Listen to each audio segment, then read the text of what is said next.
We go to E, reconvene to open session. It should be noted that Mr. Cito Calderon joined us at 5:10? 5:10 in closed session.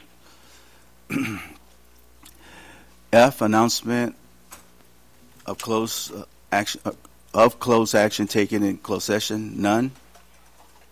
G, comments from the public. The board will take any and all comments from the public related to an item on the agenda or any item of district business that is not on the agenda.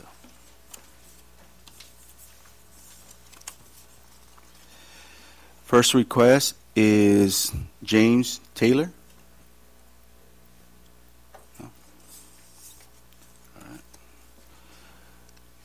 Next request is Ms. Norma A. Aguilar.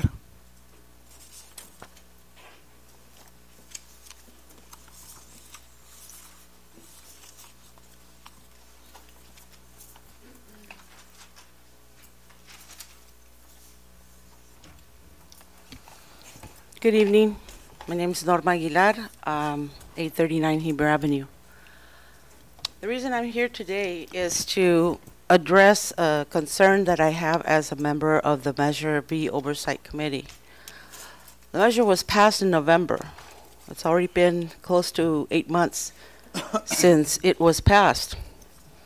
In April, the Measure B Oversight Committee provided a resolution that we developed and passed, and it was accepted, and I'm not really sure what the holdup is. Why are we delaying in giving direction to our district to move forward to get the process going? Because until we do, we can't get in line to be able to get the monies from the state or to begin the process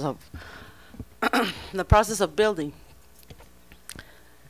What even concerns me even further, and I see the value of it, of developing a secondary meeting where you have representatives from the board, representatives from oversight, and of the community.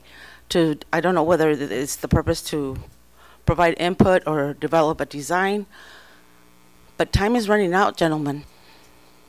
And if you do not move forward, we may end up having to go give money back. And I don't think that's what you want. That's certainly not what I want. I certainly don't think that's what the students and the community wants. So I don't know what your final decision will be tonight. I hope that it will be to move forward, because otherwise, instead of a victory, it's going to be a valiendo. Okay? All right. On to another. There was a welcome back, and I was saddened to see that classified was not part of it. I can tell you that when I was a classified employee here, during my years of employment here, and up until 2012, we had a whole welcome back. And we should be about inclusion, not exclusion. I know that they were sent to training, but that sends the wrong message. Why aren't we having everybody together? I think that sets a tone. It sets a tone that we value our employees. And I'll tell you something, CSEA, the classified employees, they're the backbone of our district. That's what keeps the wheels turning. That's what keeps the lights on. That's what keeps the, everything going. So hopefully next year we'll be including classified. And I'm pretty close to out of my time. Thank you for listening, and I hope to see you move forward. Thank you. Your time's up, Ms. Aguilar. Thank you. Thank you, Ms. Aguilar. Next speaker is Mr. Ben Horton.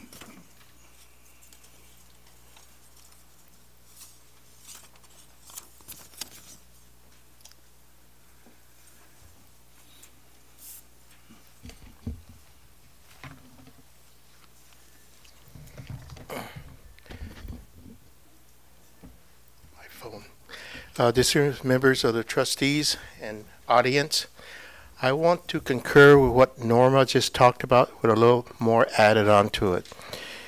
We did pass a resolution stating that we wanted to use the fund to start off with the high school. The board passed it. If we don't have that to work out, eventually the board might be in violation. I'm just saying, for instance, it would be in violation of their own resolution that they pass. Now, to move forward, the Measure V Oversight Committee has already put their two members to be on the other committee, with that every member of the oversight is going to be alternate. So we're moving forward to get things done in a timely manner. But I realize everything depends on the board to take their action. Please, please take action so we can move forward and get things done for the benefit of one important part, our students, and especially the Calexico High School. Thank you. Thank you, Mr. Orton. We go on to H, consent agenda. All items appearing will be acted upon by one motion without discussion unless any item is pulled for separate consideration and action. I motion to approve. Second by Castillo. All those in favor, please say aye. Aye. Aye. Voting in favor, it's Romero, Calderon, Castillo, Alvarado, Calderon Jr.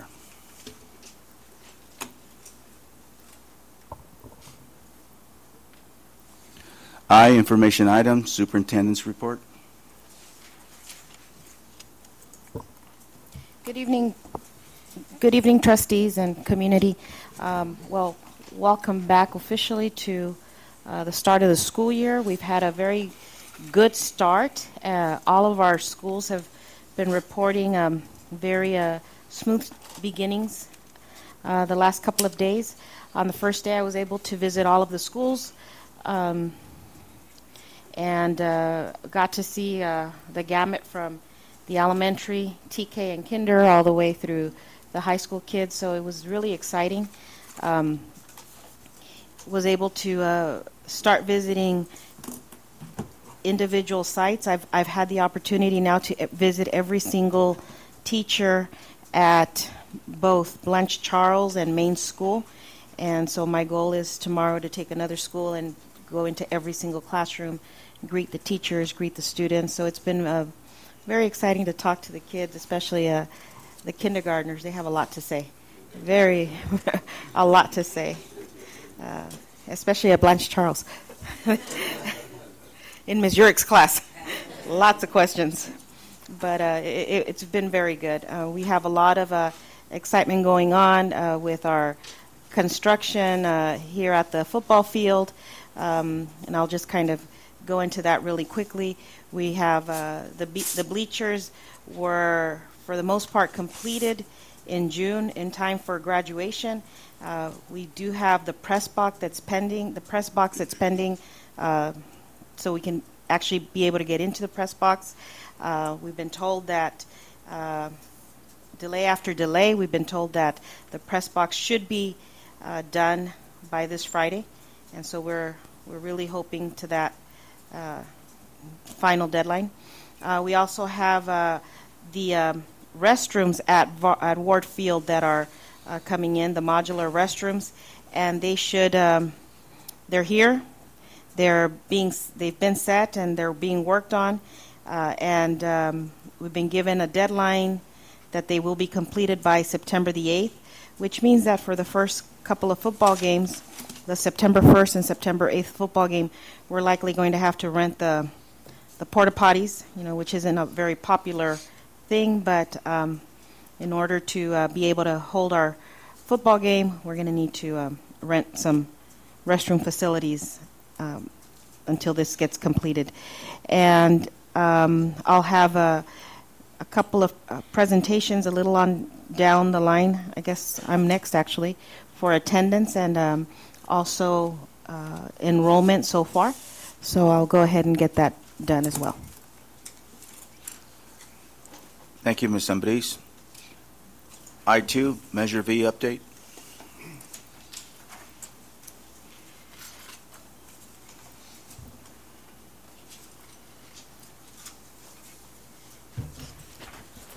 Good evening, trustees. I'm just going to give you a brief update at our last board meeting, or the special board meeting.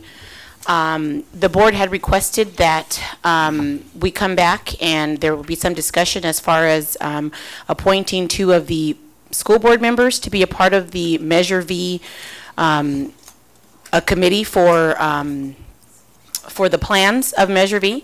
The Measure V Citizens Oversight Committee had a meeting just this past Tuesday where they appointed, and I was asked to reach out to the Oversight Committee, where they appointed 2 members to be on that committee. So their members are ready to go. Today, the board is going to appoint their 2 members to sit on that committee. And after that, kind of determine which is a good day. We had kind of mentioned like every other Monday, so that we can move forward with the plans. We've already been working with the architect to put together some suggestions that came out of the special board meetings, with some of the comments from our board members as to different locations of the buildings and so on and so forth, so that it can be presented to this new committee so that we can move forward with the plans to bring back to the board in its entirety to then vote, so that we can start working on plans for the Measure V project. So I've done what the board has asked. I've met with the Citizens Oversight Committee. They have selected their 2 members. I know the board tonight was going to select their 2 members and try to figure out what would be a good date. Every other Tuesday, every other Monday, that we would meet, take a look at that, invite the community, have the principal involved so that we can move forward with the where the locations of the buildings and so on and so forth, so we can start working on getting the plans developed to go to DSA. So that's my update for Measure B for tonight. And I think, Janet, help me, is that item J1 that it says announcement of attended appointee to fill vacancy of jointly appointed commissioner? Is that what that's where that discussion? No, that's for personnel. Oh, okay. Well, then I guess it's here where this, where the board would decide who would want to sit on that. 2 of the board members would want to sit on that committee, so we can then start establishing and having the meetings that would include the 2 members from the Citizens Oversight, the principal and community members, and to sit on this committee to take, so that we can have something. Hopefully, my goal is to have something to this board for approval no later than the end of September, so we can move forward with plans on that. Before we even get into that, I thought we had asked for Sanders and Company to come and present to us maybe an idea or plans, and it's been already 2 board meetings and nothing. Ms. Aguilar and Mr. Horton, they are right. Okay, it seems like we keep pushing this along, and I know when we talk about $26 million project, I know we shouldn't take it lightly. However, we need to move forward. So where's Mr. Sanders? So at the last board meeting, the direction from this board to me was that I meet with the Citizens Oversight Committee and establish, so I can get the members, and I had expressed that at that meeting that we couldn't have those renderings because there wasn't enough time at that time. So my understanding was that we would establish that committee, and then those options would then be presented in the committee, which is why we decided to establish another committee. That's what I understood it to be. Can I make a quick comment? Sure. Mr. Sanders was here in this last board meeting that I was part of the special board meeting. Mm-hmm. The 2 gentlemen said that they were going to do some renditions with all the ideas that were brought up, Mm-hmm. and they were going to have them ready for us at this board meeting. That was my understanding, and that's what they stated. So, that wasn't my understanding. And don't get me wrong, I do understand that we need, I'm not a fan of a committee to form a committee to see if we have a committee. I'm not a fan of that. However, I do understand that everybody needs to have input, and I think it's a good idea. However, that's besides the fact. The fact is, and I'm not here to criticize what you're saying right now. That's besides the point. The point is, Mr. Sanders, like Kiki is saying, Mr. Alvarado is saying, they have people here over a month ago, and yet I don't see Mr. Sanders here. Yet he's going to have a big cut out of this project. Where is he? So then there was a miscommunication as far as my understanding. My understanding was, and I'm pretty sure that I expressed it at the last meeting that we were not going to have renderings at this meeting because there was not enough time to have renderings at this meeting. And my understanding was, my direction from the board was to get in contact with the Citizens Oversight Committee and and then that would be worked out between this board as to what 2 members would sit on this new committee that I was tasked to facilitate and come up with. Okay. That's my understanding of how that would happen at the last board meeting.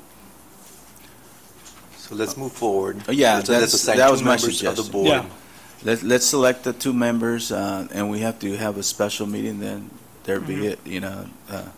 And I can get in contact with Mr. Sanders to see when he will have the renderings so that we can, if we need to have a special board meeting, then he can present them to this entire board, and then the committee can start working at that point, if that would be the wish of the board. At this point, present those renderings to the new committee that's been formed. They're the ones that need to decide, okay, which route they want to go. Well, I thought they were forming another committee. You're forming, yes, 2 members from the Oversight Committee. Yes. 2 members from the board, The principal, and- students, parents, Yeah. yeah. Okay. At Well, that I'd point- like to be considered for a position in that board. I'd also like to be considered for a position also as well. No, that's fine. Yeah? That's You got it? All right. Okay, There it is. so- Now we okay. have 2. Let's meet and let's have something for the rest of the board so we can get it going. Is there a preference on date? Because I had, The sooner the better. okay, It would be a special meeting. No, no, no. for the, No. they're just committee committee meetings. meetings, All so right, we don't okay. have to. I'm sorry. That's okay. Anytime, any day. Okay, Just, so I think we'll plan for I think we had said Mondays, or Monday, so we can probably have our first meeting next Monday, after work. Which is Monday at 6 o'clock, which would be the 29th? 29? 20, No, it's the 28th. 28th. 28th? 28th. Okay. And these Yeah, meetings that- will be open to the public or? Absolutely. They're just Yes. like a community forum type of a meeting. So any and everyone is welcome. So the only members you were missing were the board members? Or Yes. And we you will have everyone work else? with Ms. Williams to get probably school site, to put the school site council students, it's like kind of a public forum type of a meeting. Any and everyone is welcome. All right. Okay? We have a request for oral communication. Ms. Aguilar? Thank you, Ms. Randall. Oh, you're welcome. Bless you. Norma Aguilar, 839 Heber Avenue.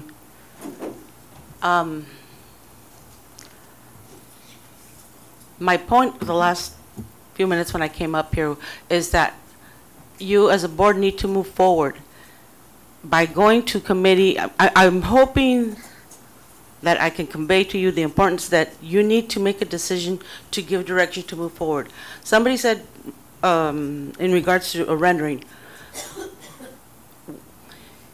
you get somebody to do a rendering for you, you're going to pay them for that, and then the committee is going to look at them and then say, well, maybe this needs to be read, this needs to be hired. So what's the point? The point is, gentlemen, you need to make a decision to make forward. The last form of board made the decision, took the vote to move forward to put it on the ballot. It got on the ballot. It passed. You need to make a decision to move forward so that this district can start doing the paperwork to get in line for the other funding.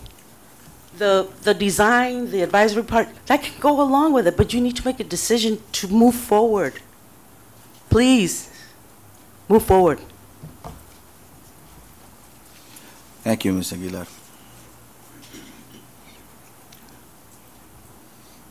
I3, attendance data.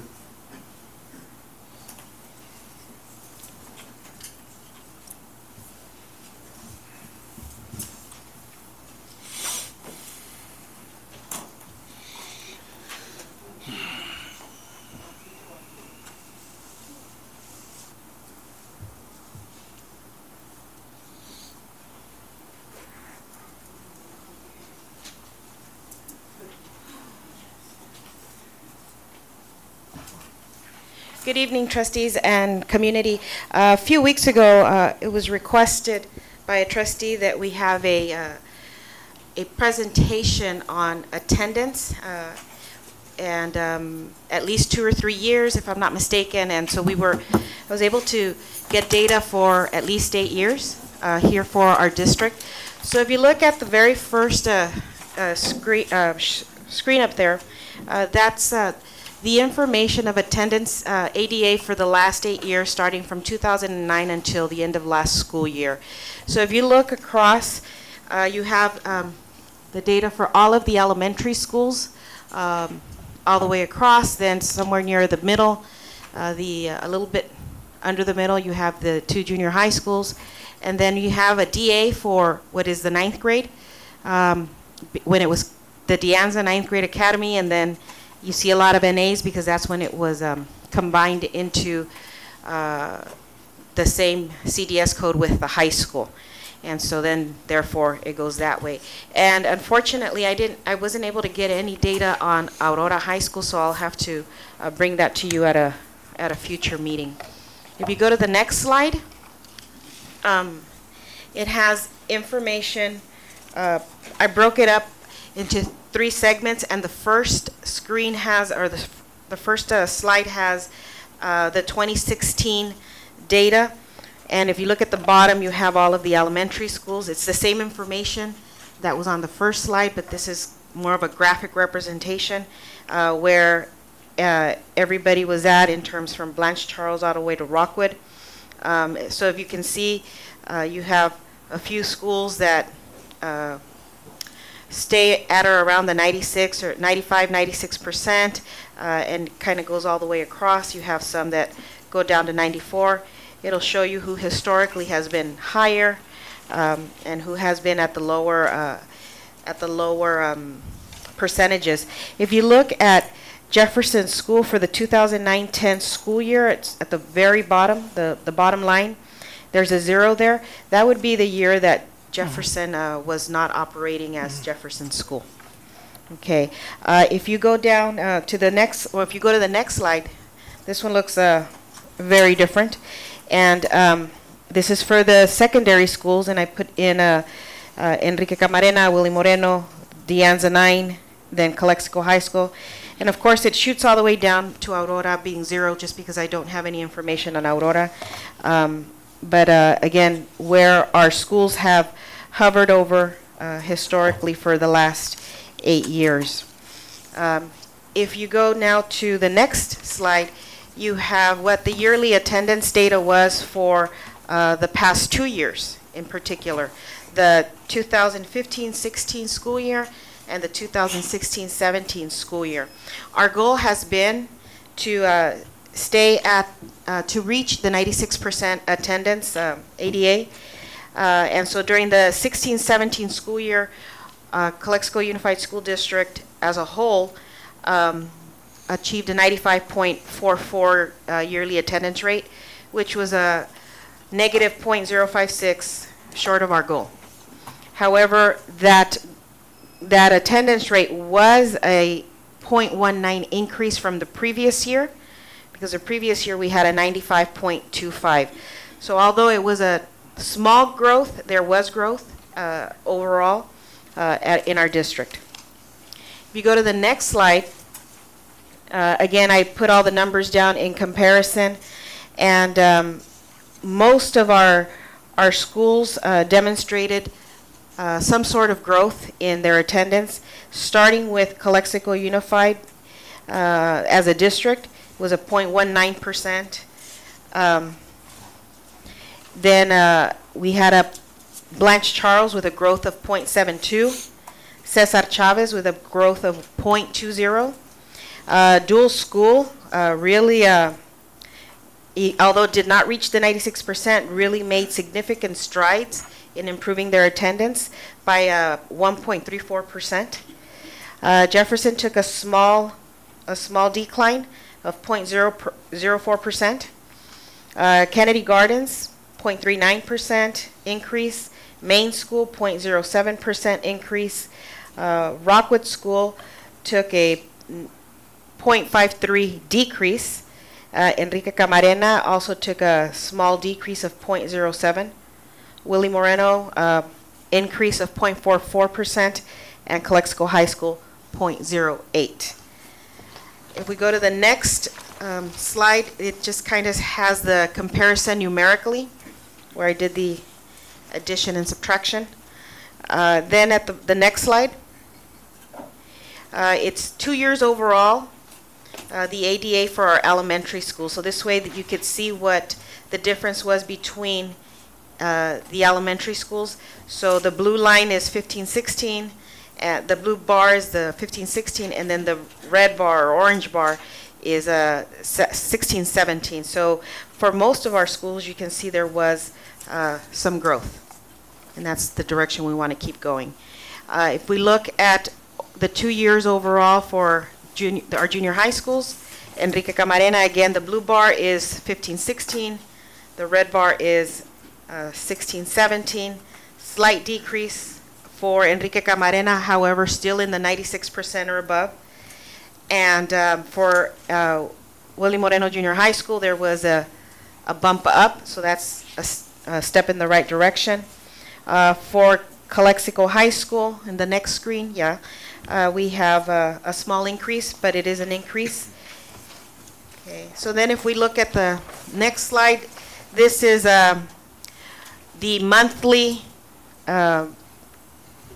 month by month for the 16-17 school year for the elementary schools and our district. So every section is for each month. So you have the blue bar is the district, then the orange bar, the gray bar, the orange bar is Blanche Charles, the gray bar is CC, and as you can see even though it's very tiny. So that'll show you how they did month by month throughout the school year. If you look at our secondary schools, you can see that our percentages month by month, also for the 16-17 school year, were higher than the elementary schools. And that's mostly, as they can tell you, our experts will tell you that secondary kids can get themselves to school, whereas elementary students, depend on their parents to take them to school. And if the students tell their parents, I don't feel good, I don't want to go to school, the parents tend to keep the kids at home. So it's you'll see that there's a big need for support for parents, and especially in the primary grades when it comes to getting their kids to school. Their students, I shouldn't use the word kids. So this is the overall report for 8 years and then 2 years for Calexico Unified and its schools. And again, I will get you Aurora's numbers as soon as Mrs. Armendariz comes back from her leave. The next report that you do you have any questions on the attendance? I'm sorry. No? Okay. Yeah, we can Sure. just a couple of things here. So I want to thank you for the report and the data over the last several years for all school sites. Been pretty consistent throughout the years. Just obviously noting the jump. I think it was Blanche Charles and Dual this last year, the more significant jump. So maybe curious later to see what's happening there. But attendance obviously is important for our revenue, our ADA. We know that. We know that 1% increase is equivalent to, what was it, 300,000, 600,000? So it was about $400,000, give or So take. 1% increase in ADA is 400,000 for the district. So obviously attendance is crucial, not only for academics, of course, and then revenue for the district.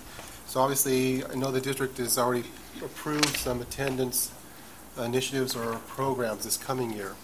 And we'll be curious to see what kind of results or data we get from that to help us track down those kids a lot sooner. September is, attendance month, right? So I see a lot of nodding in the audience. So I know that's an initiative as we're starting the school year to really make attendance and coming to school a priority, part of the culture.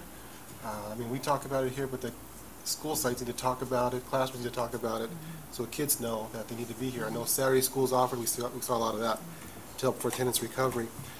Other initiatives, there's other things, I think it's in LCAP already for attendance. Dashboard in the future, more for absences, truancy, suspension, expulsion. So that will affect our reports in the future. But what can we do now? If there's, ideas or thoughts from your admin team, whether it be in attendance grants, attendance initiatives that school sites can do to help motivate kids, recognize them, do their celebrations. I know that's worked elsewhere. I've seen.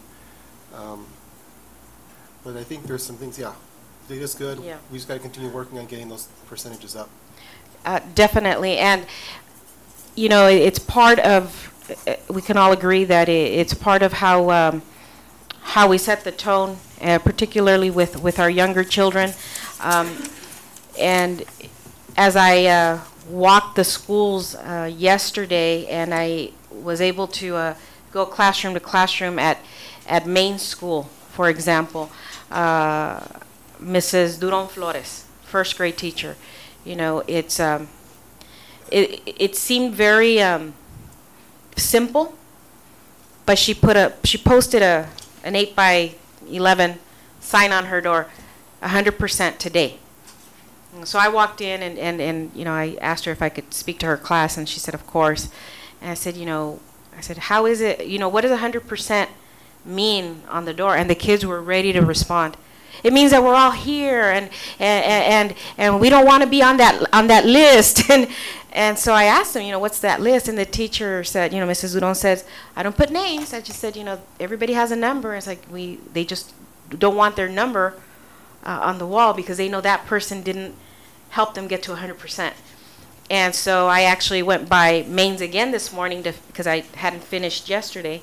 I went by Maine's this morning, and her sign was up again. So I thought, wow, you know, and but it's first graders who've got this energy about knowing what 100% means. You know, I did the same thing at Blanche Charles, and again, I walked into Mrs. Urick's kindergarten class. And, you know, what I shared with the students was, you know, your teachers make a commitment to take care of you. So I want you to make a commitment and a promise, and I had to explain what that meant, to take care of your teacher. And what does taking care of your teacher mean? Be here every day and on time. And I said, so everybody's going to be here. And everybody said in unison, yes. And one little girl said, no. I was like, okay. And so Mrs. Urick said, well, why won't you be here? She says, because I'm moving to Florida. But a kindergartner who took it very seriously and was ready to tell us her whole story. So I thought, well, okay.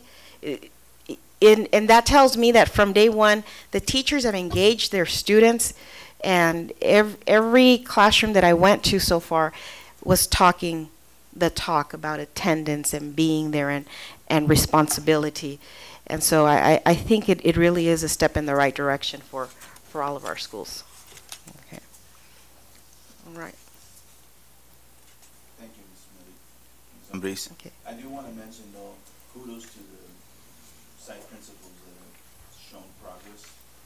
Whatever you're doing, keep doing it. And those that want to catch up, why don't you call them so you can get some tips on how to improve your attendance. That's right. And as you said, it's important to engage our kids from the first day of school and throughout the school year. And I'm talking even parent meetings and so forth, when open house and so forth. And make the parents understand that it's important that their kids go to school, because not only do the kids lose an education, their students, their partners also lose. The teacher loses the community and so forth. I mean, everybody loses when a kid doesn't show up to school. All right. Great. That's all I have. So my next report is very brief. It's not really on there, but it goes together. And this just talks about the district-wide enrollment that we have. And as I've shared with you, and I've shared with the district-wide staff, because I sent it via email yesterday, is you'll see what the graphics show in terms of enrollment, and where we were a year ago on the same date and where we are now on certain days. And so you're going to see that there looks like there's a picture of declining enrollment. And so before you look at all of the slides, I'd like you know, what could account for the changes, and in some cases they will look drastic, you know, and what are some of the possible reasons for the fluctuation in enrollment. And for example, students in the elementary and junior high grade spans, they may still be moving between schools and on intra-district petitions, or maybe returning to schools of residence. You know, we have, for example, I know for a fact because I saw it at one of the schools that I visited. We have a young boy who unfortunately has to go to his school of residence, but he wishes to be at an intra-district permission in a grade level that's already impacted. So therefore, there's no room at that school site. And so he's refusing to go to school at his school of residence. So that's something that, you know, the parents and district officials are working on with this young man. So this is at an elementary school. So these are things that come up inevitably. And so students at the high school level may be moving between Calexico High School and Aurora or vice versa. We still have new students that are enrolling, but we also have had no-shows at all of our schools. And with the elementary grade spans, most of the students that have been no-shows have already been tagged in the system, so they're not technically enrolled in the system. However, the no-shows at the junior high and high school still haven't been cleaned out of the system because of all of the time that's invested in getting their schedules ready. So we wait about 5 or 6 days, is that correct? 5 days before we deactivate them from the system. And so as we are starting to find out that the students are not coming back, et cetera, then that's how they're being deactivated. So then this next graphic just shows our district-wide enrollment. I'm going to have to borrow somebody's.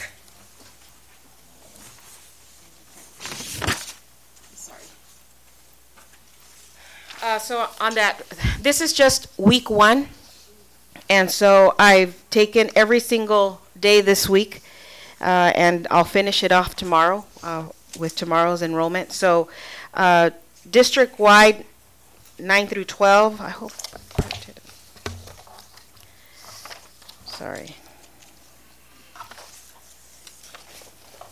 Sorry, district-wide enrollment. For CUSD on August 22nd was 9,272, which was higher than we were last year at this time. But then on the second day, after cleaning the system for the elementaries, we're already down to 9,153.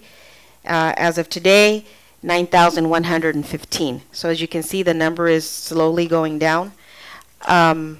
Elementary grade span, it's gone from 4540 on the first day to 4426 on the second day to 4421 today.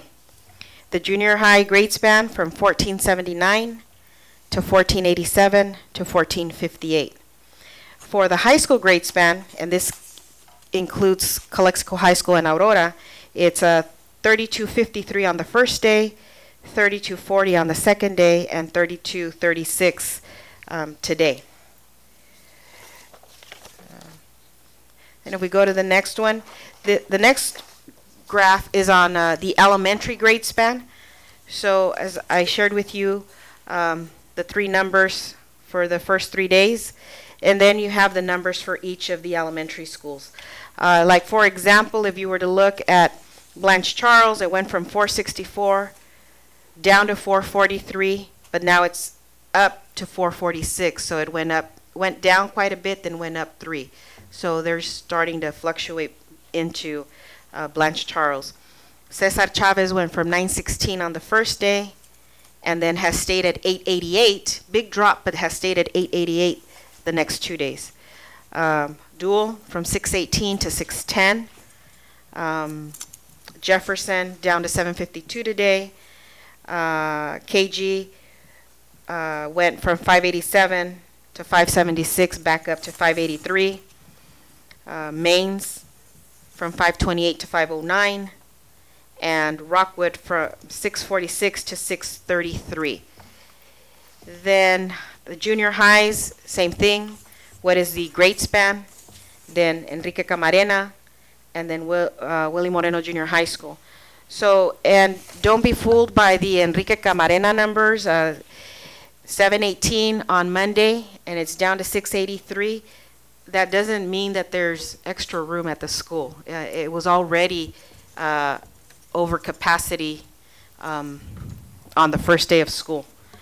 And William Moreno Junior High School went from 761 to 805 down to 775. And so we're doing the balancing there as well.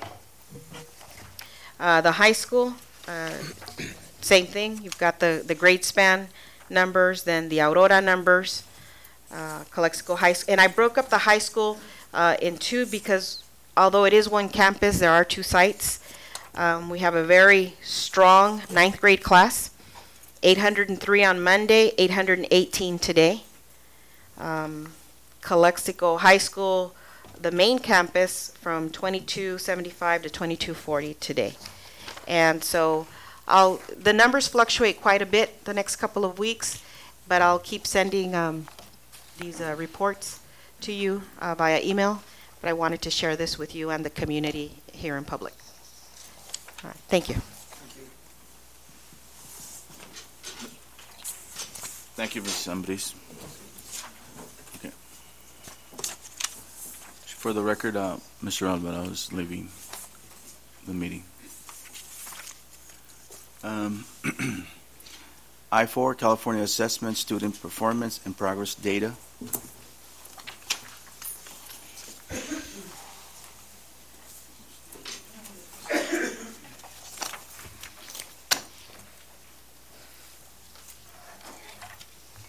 So what we have today, good evening, is our SBAC results from CASP.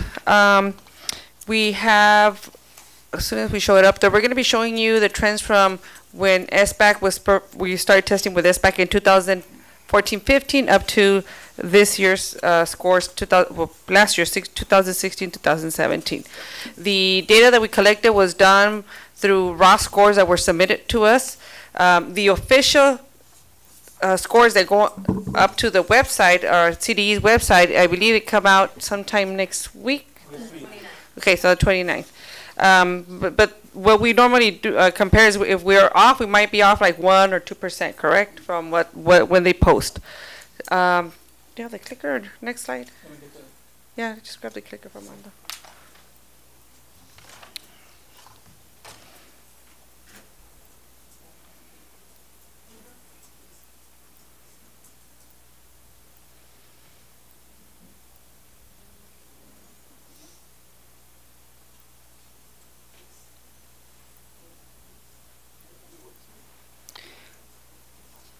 And as we review the data, we just want to share with you that the overall scores for the two subjects is divided into 4 levels. So we're going to look at English Language Arts and Mathematics. What is considered above standard is anything that says standard met or standard exceeded, which are levels 3 and 4. And what is below standard are levels 1 and 2, which is the standard nearly met and the standard not met. Next slide. Oh. Duh, sorry. Within the subject areas, so in language arts, what used to be called just language arts in our CSTs, now it's English language arts literacy, and under that we have testing for reading, writing, listening, and then research inquiry. And then for mathematics, what we used to have only concepts and procedures with multiple choice questions. Now we have different modes of response, even some of them are short answer responses, so your math test looks more like a writing test. So we also look at problem solving and modeling and data analysis and communicating reasoning, so there's a lot of writing involved. And within, for each of these levels, those are graded for above standard, near standard, or below standard. The overall grade is what I mentioned earlier with the 4 different levels. All right, so as you can see up there, this is the actual rough data that Ms. Ramirez was mentioning. And again, we're looking at the data based on the numbers that we generated from CDE. And so one of the things that happens is, like Ms. Ramirez was mentioning, those numbers may change. But we can see the numbers there, but I think it's a lot easier if we look at the trends this way. Okay? So what I want you guys to look at for 3rd grade is that as we're moving forward, okay, from 2014 to 2016-17, our scores have increased. Okay, so we started out with a score of 14% that standard met or exceeded, and now we're at 21%. Okay, so we had a gain of 7%.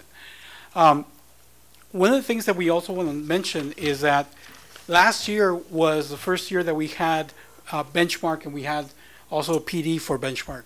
And so that was the adoption of the new ELA curriculum. And so the scores didn't change that much, but it was, like I said, we still remained the same or increased just a small amount.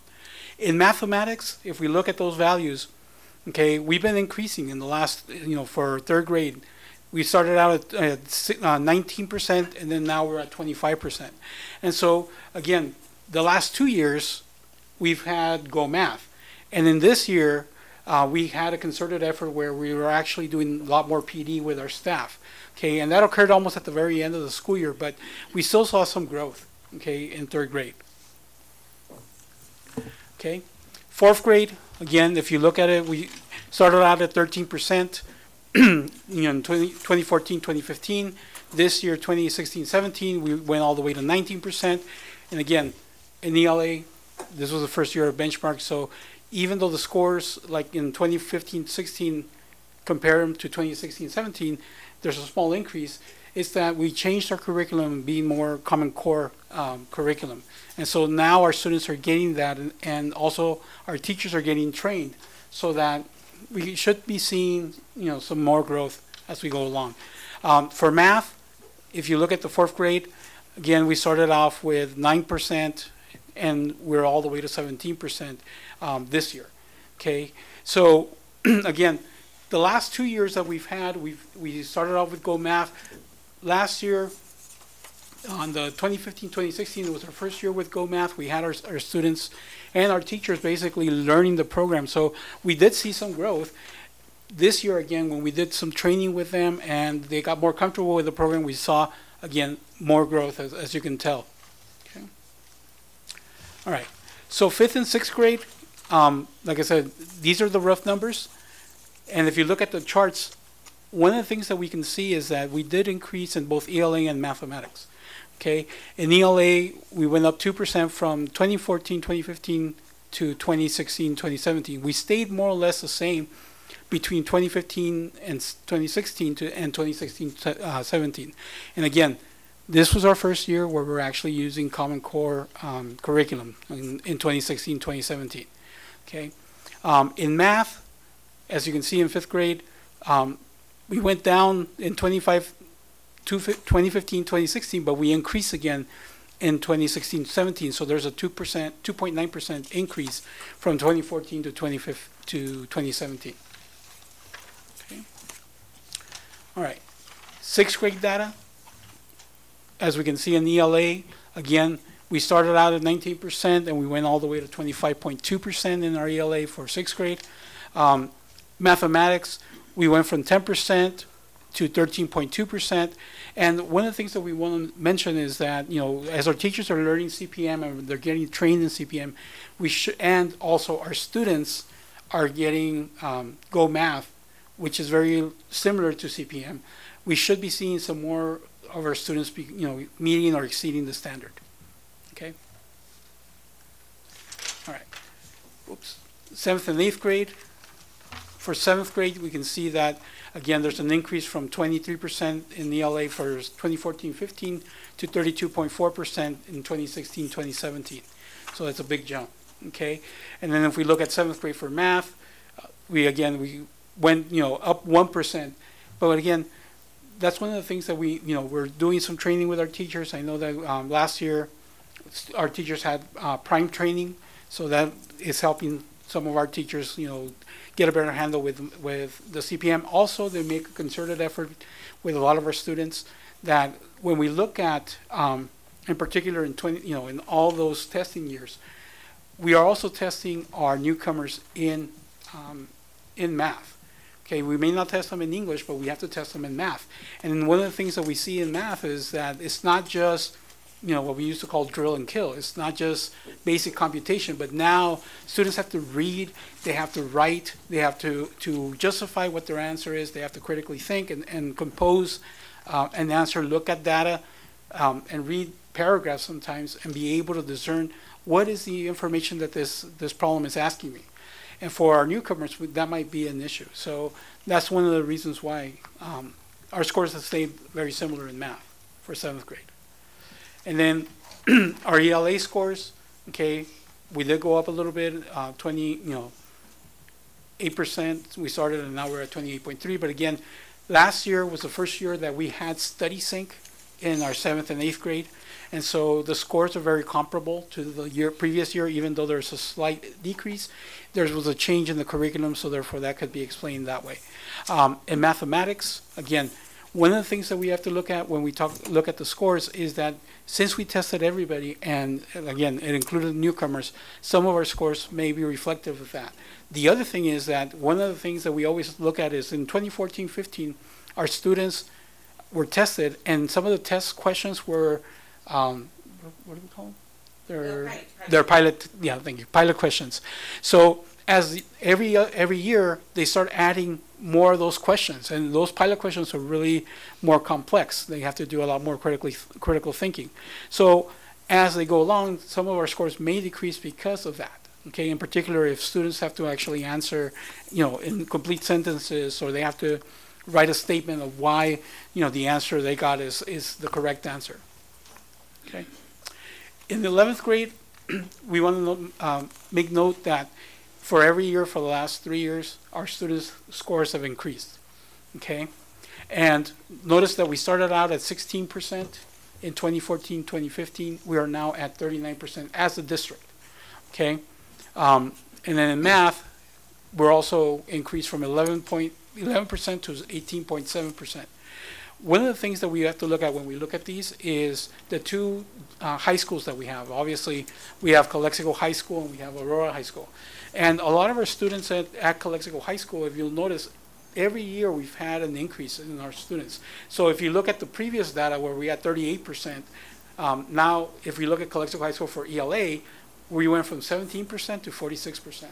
And one of the things that, we have to mention is that we're using new curriculum, and even when we're using new curriculum for ELA, we still had an increase. And so, that's because of the dedication that our teachers have. And also I want to mention that a lot of our curriculum department and also our technology department have worked tirelessly to help our teachers get the curriculum, get the electronic version of the curriculum, and set them up, because most of that curriculum is online. And so that's one of the things that we've done, plus training of all the teachers. Okay, one of the things that we've also done is we've done pullouts for our teachers and ELA, and that's helped them because they're able to analyze their data, look at when they're grading their essays, what their students are actually doing. In mathematics for Calexico High School, you can also see that there's a trend that it's we've increased our scores, and in the last 2 years we've had very similar scores. So we're doing good in mathematics at Calexico High School. At Aurora High School, one of the things that we want to mention is again, these are some of the students that in particular, I think it was 127, that was the student population this year, that had to take math, because most of the students there are 11th graders, and irregardless of whether they take math or not at Aurora, they still have to take the math test. And so, as we can see, there's a slight increase in math from 0 to 0.8%. But those are some of the kids that have continually struggled with math, have issues with math, and so we have to address that. In ELA, we've had some increases, but we also know again that some of these students are coming in, and some of them may be not primary, EL deep students, and so that might be one of the reasons why our scores are like that. Okay. When we look at cohort data, what we're looking at is students that were in the first cohort data you're going to see is starting from 3rd grade in 2014-2015, going to 4th grade 2015-2016, and then 5th grade 2016-2017. And so what we're going to look at is what is the trend, what is happening between 2015 to 2016-17. And what you can see is that in ELA, our students have grown. They've grown 11%. They continuously grown in the last 2 years. Okay. In mathematics, we see a slight decrease, and one of the reasons why, again, was if we look at 2014-15, where there's a value of 19%, you have to remember that was the first year we did SBAC, and again, there were pilot questions, and so those pilot questions were not graded, and so they were added to next year's test and the tests after that. So the rigor of the test has increased, and so our students, have demonstrated that there is some growth in terms of their scores. Okay, If you look at the blue value, those are really indicative of our students in math, because one of the things you'll see is that there is an increase in the standards exceeded, okay, for our students in 5th grade. We went from 2% to 5%, and that's really good, okay? If we look at 6th grade, 4th through 6th grade cohort data, we can tell if we start off in ELA, the 4th grade, we started out at 13%. Then we went to 5th grade, and then with 6th grade, we're now at 25.2%. If you look at 2015, 16, 2016, 17 data, they're very similar. It's about 25% for both of them. In math, you'll notice that there was a slight dip in the 2015, 2016 data, but then we shot up this year. And again, this is one of the things that happen is that, as our students are getting more comfortable with the curriculum, and in terms of in 2015, 2016, our students were taking Go Math for the first time, which is very similar to CPM. So therefore, that might have shown that increase because of that familiarity. Okay. All right. 5th through 7th and 6th through 8th cohort data, and if you look for 5th, 6th, and 7th, again we had an increase from 23% to 32.4%. In math, we went from 9% all the way to 20.8%. Okay, so one of the things that we're seeing is that in the 7th grade, we saw a very big increase in both ELA and math. Okay, so when our students leave the elementary and go into the junior high, the junior highs are preparing them, and they're doing a lot better. Okay, let's see, and then if we look at 8th grade data, cohort data, this is 6th through 8th. Again, you see increases in both ELA and in math. Okay, so you see the increase in ELA went from 19% to 28.3%, and in math we went from 10% to 24.9%.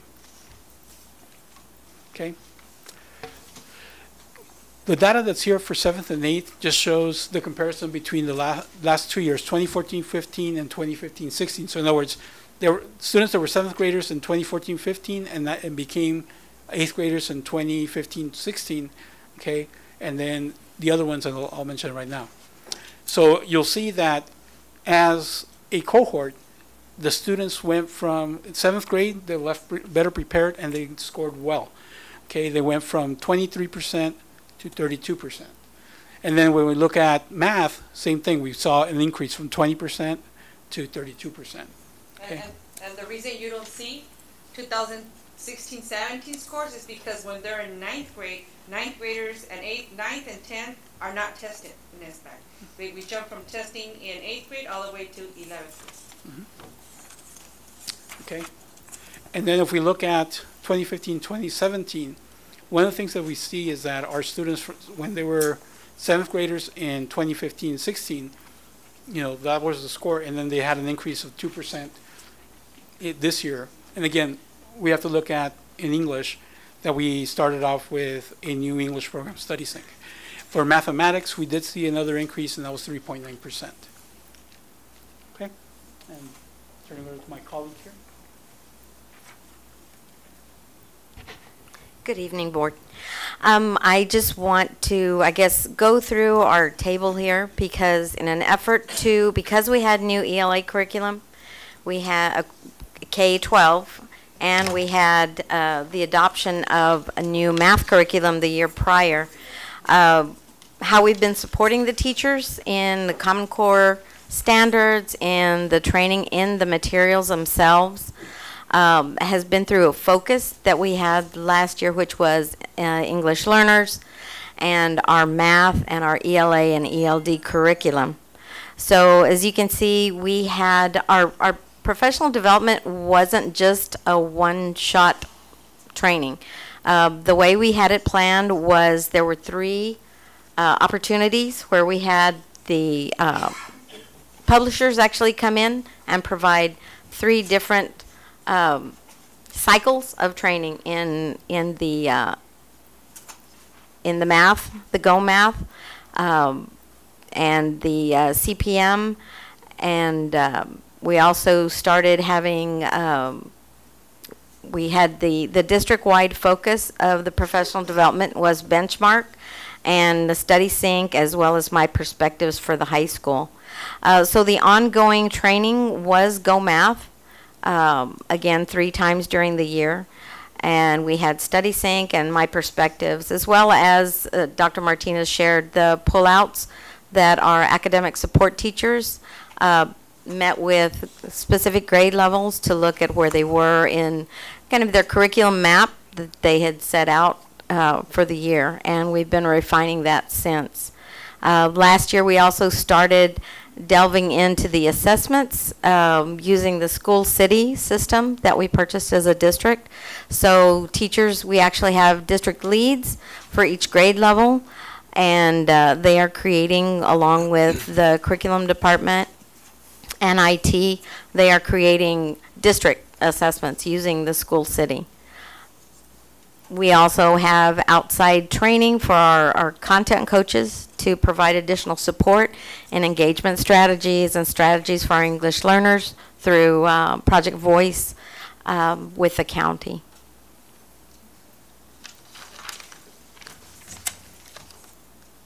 The next slide is just a graphic, sort of a flow chart that kind of delineates the focus that we have this year based on site walkthroughs, visits.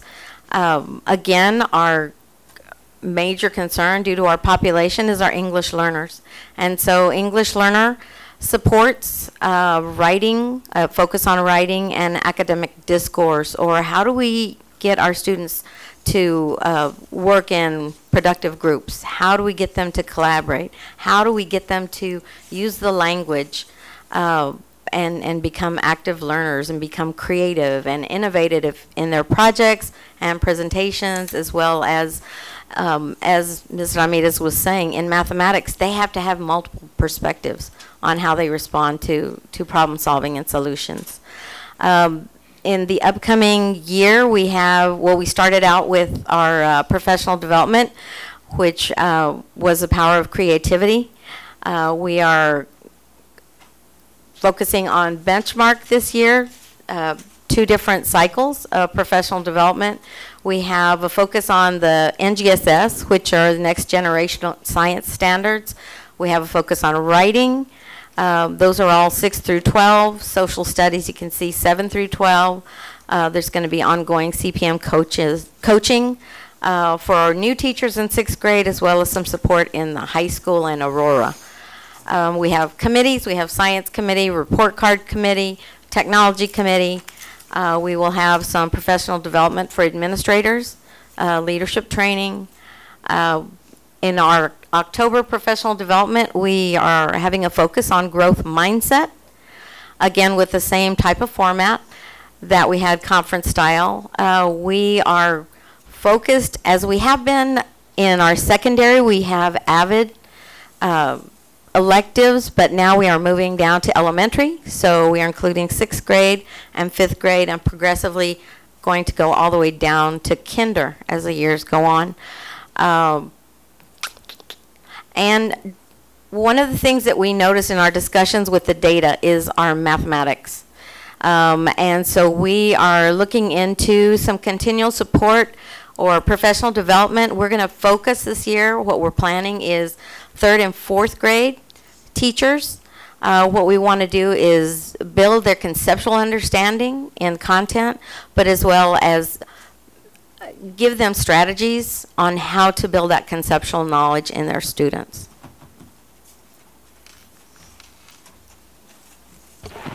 And that's the end of our presentation. Any questions? Thank you. Thank you. Sure. Steve, do you have any questions? Yeah, just quickly. So for the whole ed team and admins and staff, I mean, it's incredible work on the curriculum side, implementing all the new adoptions, new curriculums, Go Math, Study Sync, and all the other supporting pieces as well. So again, kudos to everybody for that. And there's still room for growth. We know that. Yes. You know, a lot of them still at 25%. There's still room for growth. And I think this board has been committed, and I think we've all said it, student academic achievement is a priority. I'm just asking Ed Services, what support can we provide as a board? How can we help, again, with your initiatives and increase in academic success? I think just the support when it comes to contracting with, or agreements or MOU, for example, with the county when we bring them in because they're doing a lot of our trainings. When we have our district-wide professional development days, you're going to see some MOUs coming in for our October PD. I lost it. I was thinking of something. I lost it. I'm sorry. What was it? The technology needs. Yeah, there's a lot. Like you said, there's room for, there's actually a lot of room for growth. So just supporting us when it comes to initiatives like the Avid. Avid is very expensive, but they have really good strategies, and we're trying to do our best to save monies. By one of the things that we're doing this year, we scheduled a 2-day training where instead of us going out to the institute has now what they call pathways. So they're going to come down here and they're going to train all of our 5th grade and our 6th grade teachers that couldn't go. So therefore we have a whole savings because now we don't have to send people out and have to pay for hotels. So that's something that we're doing now, and we're going to be able to do both 5th and 6th grade at one time. So you're going to see that invoice coming up pretty soon too. And then data for anything on the science or SPED students, CalAlt? Science? I mean, the data for science. Right now, we piloted the. Was it a pilot? It wasn't the paper pencil. So I know there is still some data that we haven't totally gotten from CDE. So we're going to continue working on our special education. The test went past me, but the what used to be formerly CMA and Kappa. So as far as the science, that was a pilot, the CAST.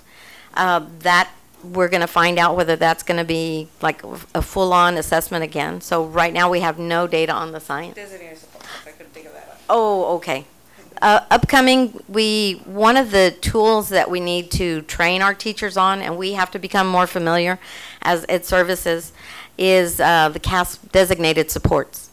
And where special ed has the modifications, accommodations, there are also tools for all of our struggling students, not just our English learners, but all of our kids that need just a little bit more support. So our Ed Services staff, our academic support teachers, and our principals are going to get trained on those supports, a trainer of trainers. So that's another support from our board, is that we are going to get trained on that. So then principals and their coaches can actually train the teachers, because it is a really close individual plan that a teacher has to make with the parent and the student, so that we can use that during instruction time, and therefore utilize it during SBAC testing.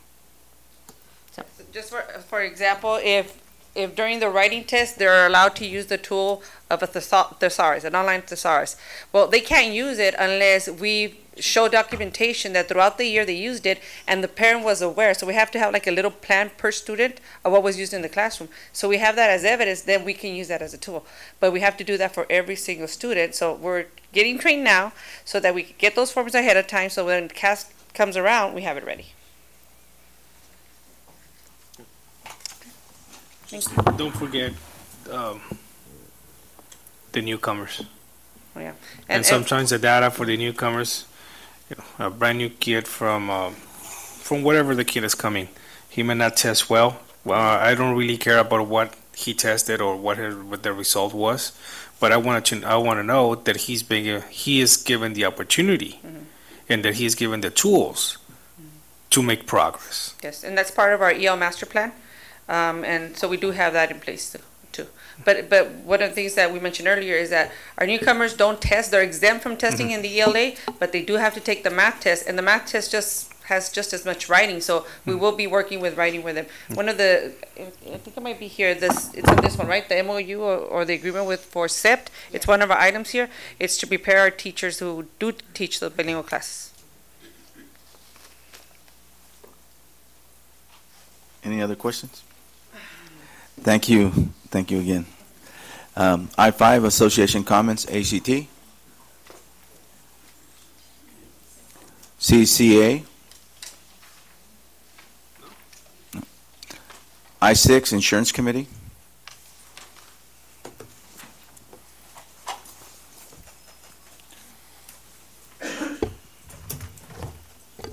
Good evening, trustees. We have nothing to report, but I'd like to mention that we do look forward to meeting with CSCA and ACT and continuing to work together to provide the best benefits to our employees.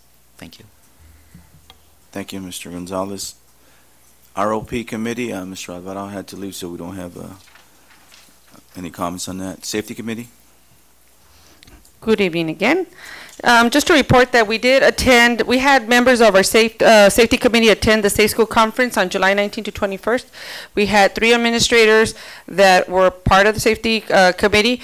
Ms. Williams was one of the administrators from there, and last minute she couldn't attend, so instead Ms. Cynthia Salgado attended. We had 2 teachers, Ms. Cerros and Ms. Padilla. And then we had 2 board members, Mr. Lencho Calderon and Mr. Ciro Calderon. And then we had 2 additional administrators that attended who are not part of the safety committee, but they also attended. Some of the sessions that were out there were sessions related to law enforcement, legal issues, dropout prevention, bullying, cyberbullying, gang, youth violence, prevention and intervention, building a positive school climate with restorative justice, social media, etc. They had sessions on alcohol and other drugs, crisis response.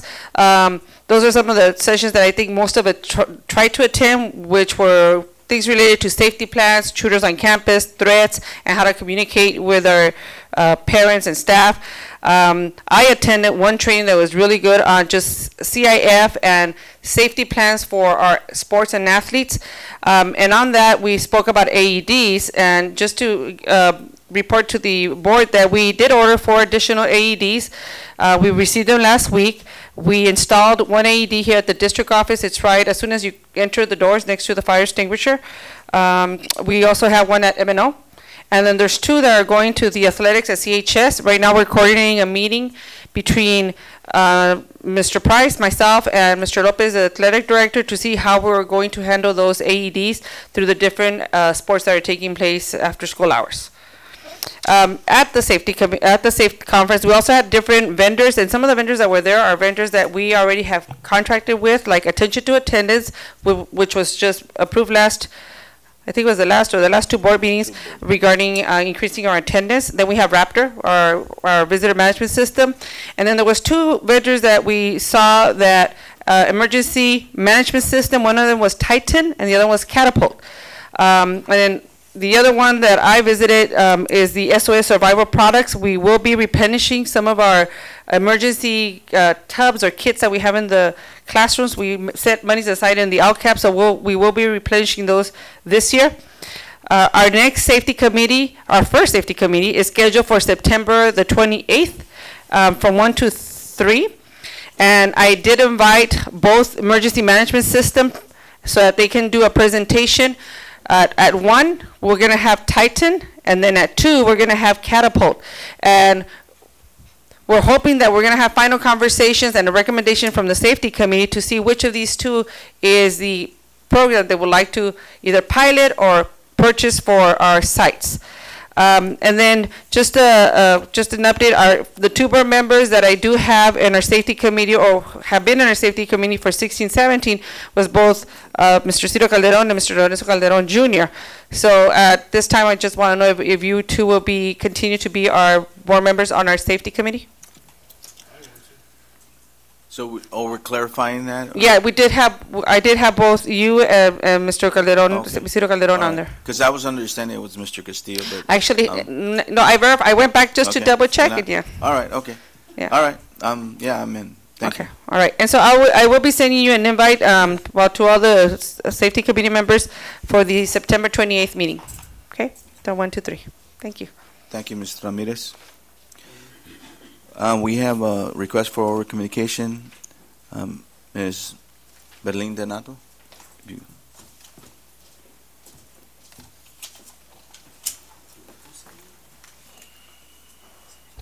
Good evening, everybody. Belen Donato, CSCA, classified employee, grounds worker at Mains. Regarding the insurance committee, safety committee, I-6 that you were mentioning right now, Mrs. Ramirez. I used to be part of the safety committee. Suddenly, for I don't know what reason, they disappear the classified participation from that committee. And I just want to remind you that as a classified, we are the first ones knowing all the situations that are happening in our schools and regarding the environment outside the schools. We luckily have people in our in the classified members that were part of the firefighters, that they used to be on the military, and they used to be part of the Marines or something, and they have very good information regarding how they can provide tips of how to do better in emergency situations. I used to be part of that safety committee, and I will tell you that it was a great opportunity for us as a classified to share all that information. And now I see that we are not part of that. And I don't know why and what was the reason that we're not invited anymore. I used to be part of that committee, safety. I think, if I'm not wrong, a year or 2 years ago, and I didn't receive any invitation again. Actually, Mr. Moncada was part of that committee too, and we did several recommendations that I think it was very important for us to be part in share all the information that we have as a background. Thank you very much. Thank you. I-7, professional. Hold on. Okay. Ms. Ramirez, do we have? Yes, we still have Mr. Moncada on the committee, and Ms. Belen was in the committee as a representative for Kennedy Garden, and I believe you moved back then, and so Kennedy Garden sent me a name for another representative. That's why the emails were not being sent to you. So she was actually representing Kennedy Garden. But we do have Mr. Moncada in the committee. He hasn't shown up to our meetings. Okay. I think he was out for personal reasons. But I can reach out and invite other members. Yeah, because the idea of these committees is to have participation from everybody. Yeah. Not just I agree.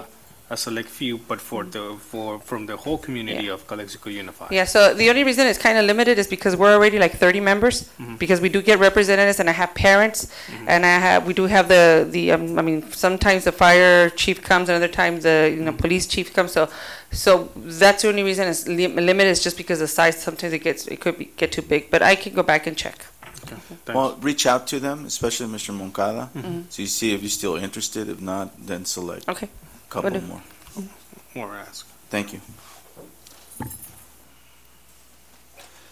I-7, professional development summary for August 2017 to 2017. I'm sorry, 2017. What do we have on this? I'm losing. It's getting late here. Me again. Yeah, 2 minutes. We're gonna go through it really quick. Okay.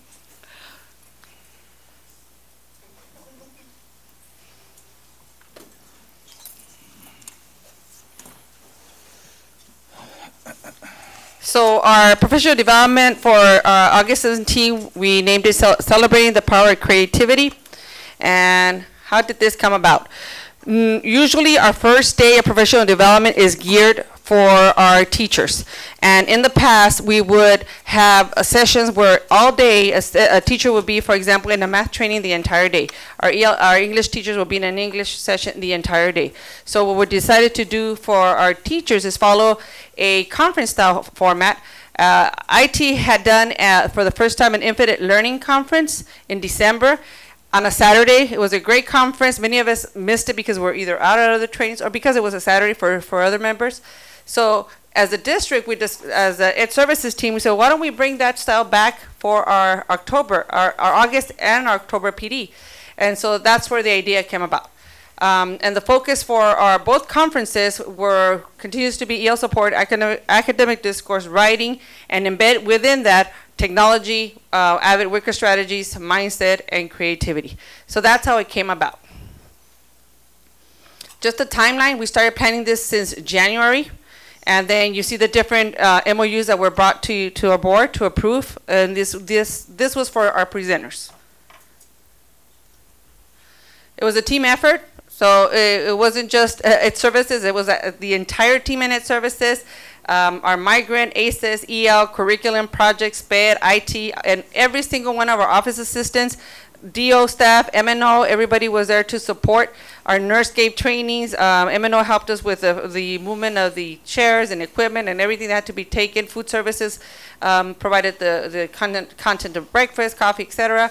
CHS, our administrators, very supported in the use of our facilities. Our custodians were going back and forth helping us, setting up. Our proctors, even though they were having a training, they were also there helping us to make sure that everything ran smoothly in the morning. Our teachers were chasing our students. We needed some student volunteers for the scanning, so they were there again, like I mentioned, to support us. Our ASB and our students who were setting up their audio. All sites, we had all the computers techs there in order to support our different presenters. We have different staff members from the entire district helping out, like including our avid and non-avid student, and recruiting them. And then we have presenters from everywhere. Through the community, Calexico Police Department came to support us and do some of the trainings. And then others, it's just the County Office of Ed, San Diego County Office of Ed, LS Media, San Diego Unified, Hatching Results, and Behavioral Health. The sign-in, instead of going paper pencil, we did an electronic sign-in, trying to be as creative as we can with what we had. You might go to some conferences that they don't even have this already in place, and we're trying to be creative with what we have. We had a SCED account, which is like a online account, just as when you go to any professional conference. And then Mr. Padilla also did a screencast where people can click on the link and they can actually hear an audio of how to work on the SCED account. And then we developed a little brochure, and I gave you a copy of the brochure. So that's what we gave our participants. We had a total of 48 participants. We had two different types of sessions. On the left side are the presenters that we had for the actual sessions that the teachers were receiving. Then on the right side, we had other sessions. They did not go through the sessions for the presenters, but they had their own little sessions. Behavioral Health was doing the Safe Talk for the suicide for our office staff. And then our nurse was doing all the health issues with the EpiPens and medication and so on. Calexico PD had 2 sessions that were training our crossing guards, and then they were doing also a training for our campus security on command presence. Hatching Results was here for 2 days doing work with our counselors. Our district librarian was presenting, and then she was also in the afternoon hosting her own meeting with the library techs. Then our clinical social worker and our psychologists were working with our speech therapist. Here's just a list of the different participants that were presenting. Sessions, we had tons of sessions. So you can see all the sessions in there. I just kind of wanted to project it so you can see the variety of sessions that our staff presented. And I didn't count the sessions, but I think there were almost 78 or 80 different sessions. And then the summary, we gave an evaluation, and Lucy's going to speak about this one. So we knew we were going to have this event again in October, so we intentionally left some room for growth. Good evening, board. So we tried a lot of new things, as Ms. Ramirez were talking about, and it was just want to personally state it was just a very rewarding feeling to work with such a great team, just a great planning committee, working with a great group of presenters, and just an overall district team and putting this event together. It was just a huge undertaking, and as we mentioned, there was a lot of new things that we tried, and some of them worked really well. Most of them worked really well. There's a few things that we need to work on and fine-tune for our next one. I think our keynote speaker would have been rated higher if we need to work a little bit on the audio system at the gym, so we need more of a keynote quality audio system that we'll be working on. And then obviously we're thrilled with the teachers or the participants felt that they very likely will apply what they've learned, and obviously we want that 100% for next time. So things that we're taking very serious, the feedback, the evaluation, and we're looking very closely to fine tune it for next month.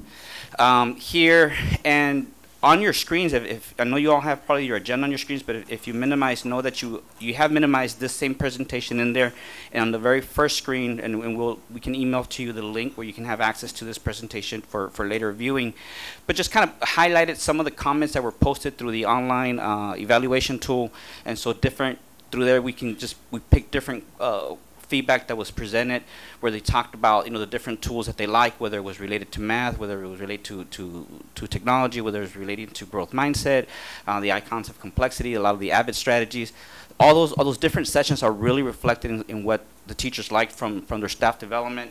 There was a lot of it was very rewarding to see a lot of the comments that was posted in terms of the new format. That it felt like a conference, that they felt like it was a conference, but they were here, the access and the choice to presenters. They liked the quick pace, 60-minute, short, getting to the point, give me something in 60 minutes, and I get to go to another session and learn some more for another 60 minutes. Definitely some kudos to the keynote speaker. And they also really liked having access to the keynote speaker after his presentation as he presented breakout sessions throughout the day.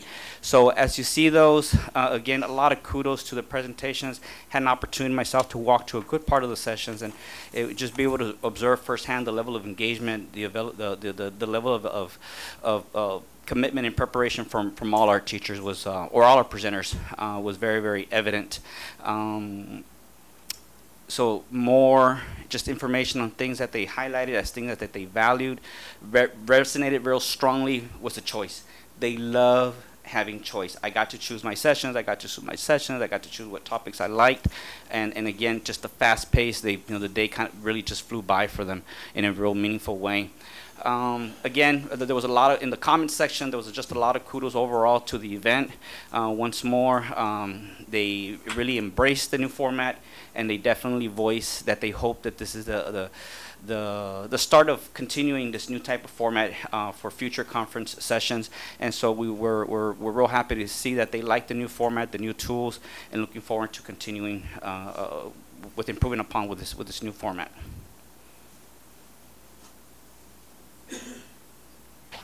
So as we're talking about areas of growth, some of the comments and suggestions is that it was very difficult for the teachers to hear. Some of us were towards the front, and I was back towards the opposite end with some of the teachers. So they did struggle to hear the message as well as the keynote. So we also need to improve on the quality of our, some classrooms had some speakers, some didn't, so that was an issue, and we're planning on providing speakers that we keep at the district and we have for our presenters as they provide the professional development for us. We are also, one of the concerns was that they registered, but when they got to the room, it was full. So we've talked about having pre-registered sessions or caps on the sessions so that once they register, it's closed, so nobody else can register upon the registers.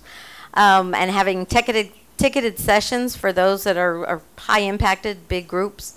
Also including all the classified in our professional development keynote, which is our kind of our kickoff message. Like this time it was creativity, and in October it'll be growth mindset.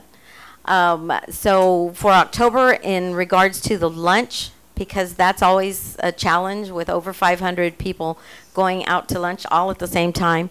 So some recommendations are food carts to give teachers options or our staff options to eat there at the site and not be going out. Putting sessions closer to each other is in regards to the location on the campus. So we had some towards one end, and then we had some presenters scheduled at the opposite end, which posed a problem with just getting from one area to another. Like college. Yeah, that passing period. And then, of course, the need for more presenters. We were really blessed because we had a lot of our Calexico staff, our teachers, administrators, but we're always interested in building more capacity with our own. And then, of course, parking. Due to construction, that was a little bit of a challenge, as always, with the number of staff that we have attending. So just to wrap up, to kind of share what again, our focus, we are going to continue with this format since we had such a resounding response, positive response in the conference style setup.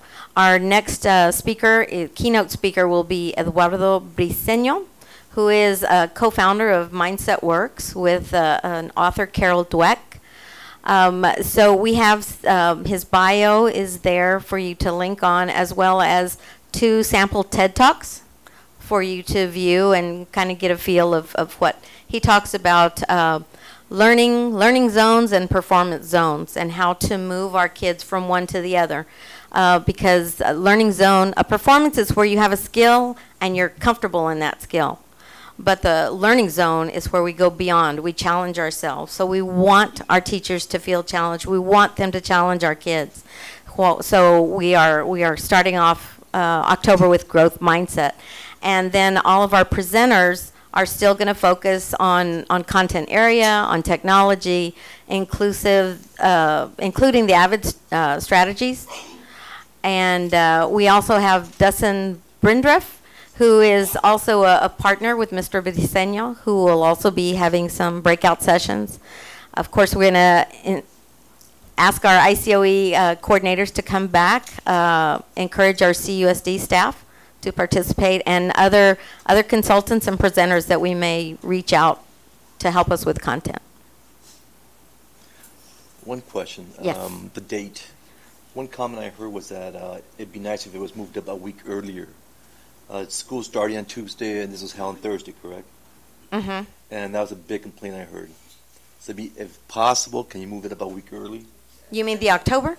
No. Oh, August. yes. I'll let you talk to that one. So that's a negotiable item because we negotiate the professional development days with ACT, but it's something that we can discuss with them for next year. Yeah, for next year. So Mr. Castillo mentioned earlier, how can you support us? Well, we want to thank you for supporting us with approving the previous presenters. So in the next couple of weeks, we'll be presenting some agreements, MOUs, additional hours for our presenters, and it'll be for this professional development. Thank you. Again, thank you, Mr. Ramirez, Mr. Padilla, Ms. Colunga, for a wonderful PD. Okay, board reports. These are informational reports by board members. No action is taken. Mr. Romero? Well, just one comment from some of these. Is it possible, I see a lot of the principals come here every 2 meetings a month. Can you only require them to come to 1 meeting a month? Maybe split half, come to 1 meeting, other half go to the other meeting. This way they get some relief. They have such busy schedules. Same thing goes for some district office administrators. But they love being here. I think Look at how they. I would like to see you change that, assuming the board approves them. We usually, we have required them to attend. Right. However, really, we would only require them to attend, if that's okay with you, on the days that they have items. I mean, that's my opinion. Yes, that's fine with me, but I'm not sure how the other board members Or when they're feel. doing presentations. Yes. Give them some relief. Then who's going to attend the meetings?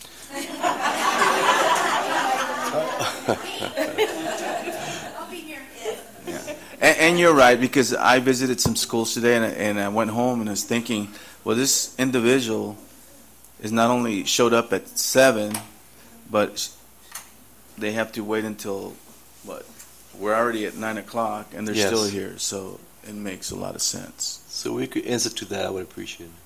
Yeah. Well, what do you want to do? I agree with that. Whenever they have items and/or presentations. Yes. Whenever you have items or presentations, guys. Yeah.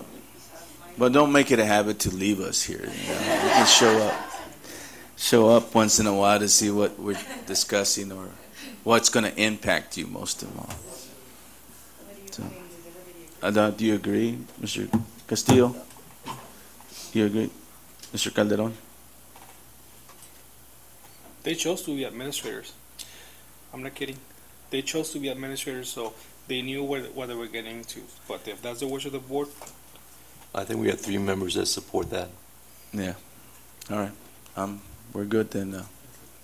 Only when they're presenting or any items on the agenda. Okay.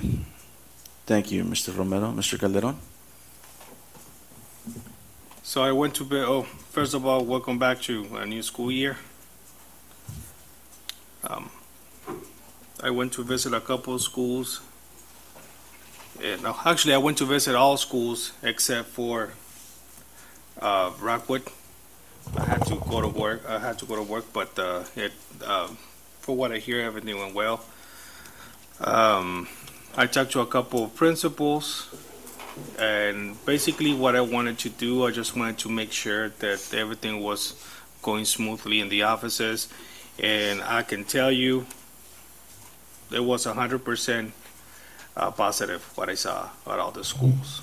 Okay, people were being taken care of. Okay, parents were not upset, at least not when I was there. But like I said, 100% positive what I saw. I saw at Jefferson, you were talking to a parent inside. There was something going on. Same thing with Cesar Chavez. But like I said, everything looked good. That's what I wanted to see, that everybody was doing what they were supposed to do. And I just wanted to make sure that the office staff knew that we were there to help or to provide assistance. And I saw a couple of things. For example, the Rapture thing that it wasn't working in a couple of sites, so hopefully it got taken care of. Jefferson and Dual, and over there, I think Blanchard's. Did it taken care of? Yeah, it's just we hadn't really focused on it because since all the parents were allowed to go into the campus to meet the teacher, so it wasn't like a priority right there and then. Okay. So I mean, we turned it on.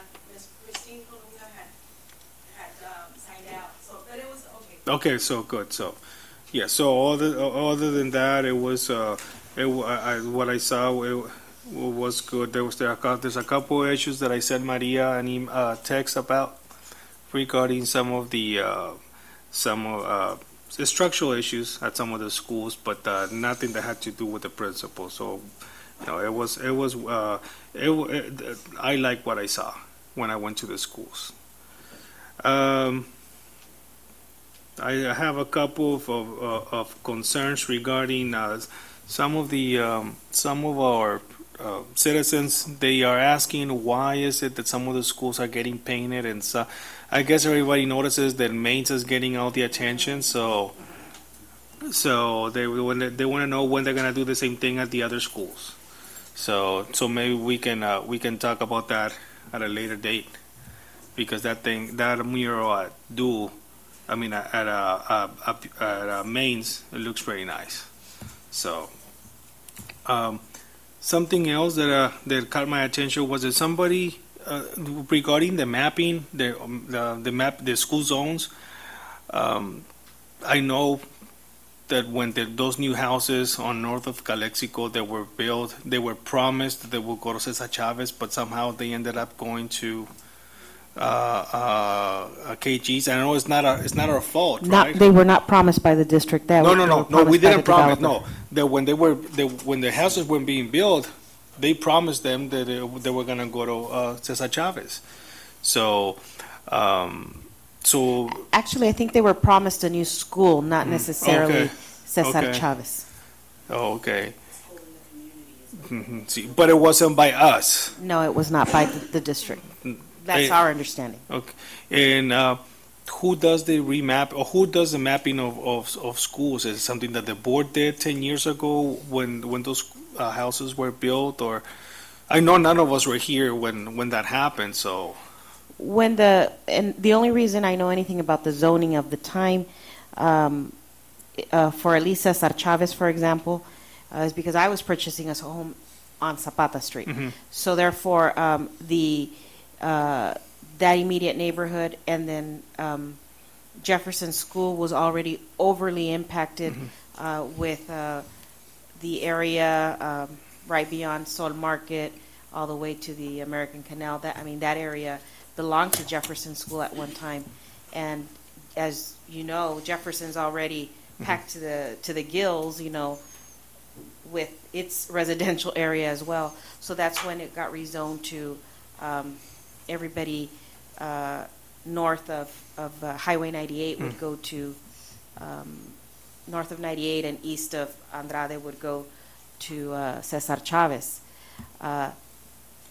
my understanding is that housing is west of Andrade, therefore is Kennedy Gardens, because those that are north of 98 but west of Andrade go to dual school. So I mean, it was zoned to balance everybody out to, and as it is, all of our schools right now are at capacity. And maybe what I should have shared a little bit more in the enrollment report is Cesar Chavez and Enrique Camarena continue to be closed schools.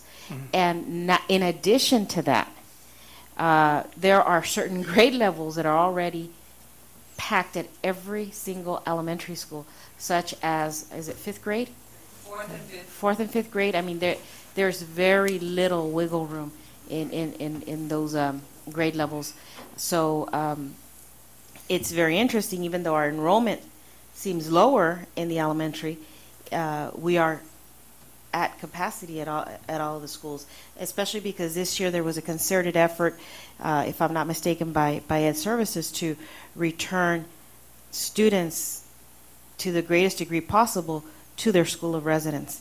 And so we have a lot more, that's why you see a lot of transition, -20, +18 between schools, because you've got students who were maybe at Blanche Charles that belonged to Rockwood, or they were at Kennedy, but they belonged to Maines, and so we've made a concerted effort to return as many students to their school of residence as much as possible, to the greatest degree possible. So then what I hear you say is that maybe rezoning at this point would create more problems that it would solve. To rezone that area, for example, to send those students to Cesar Chavez and Enrique Camarena would definitely create a significant impact on Cesar Chavez and Enrique Camarena, because it already is more than what it is. More than the capacity. Okay. Yeah. So, yeah, I have some citizens asking me that question, so I just thought I'd ask you.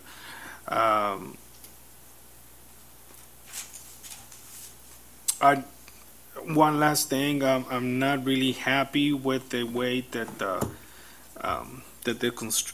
what we're doing with the football field. I think we already talked about that regarding the benches, the bleachers, and it seems like now we're gonna have the restrooms are not gonna be done in a timely manner to have for our first game. I just don't like it, and I'm not gonna say anything about that because Mr.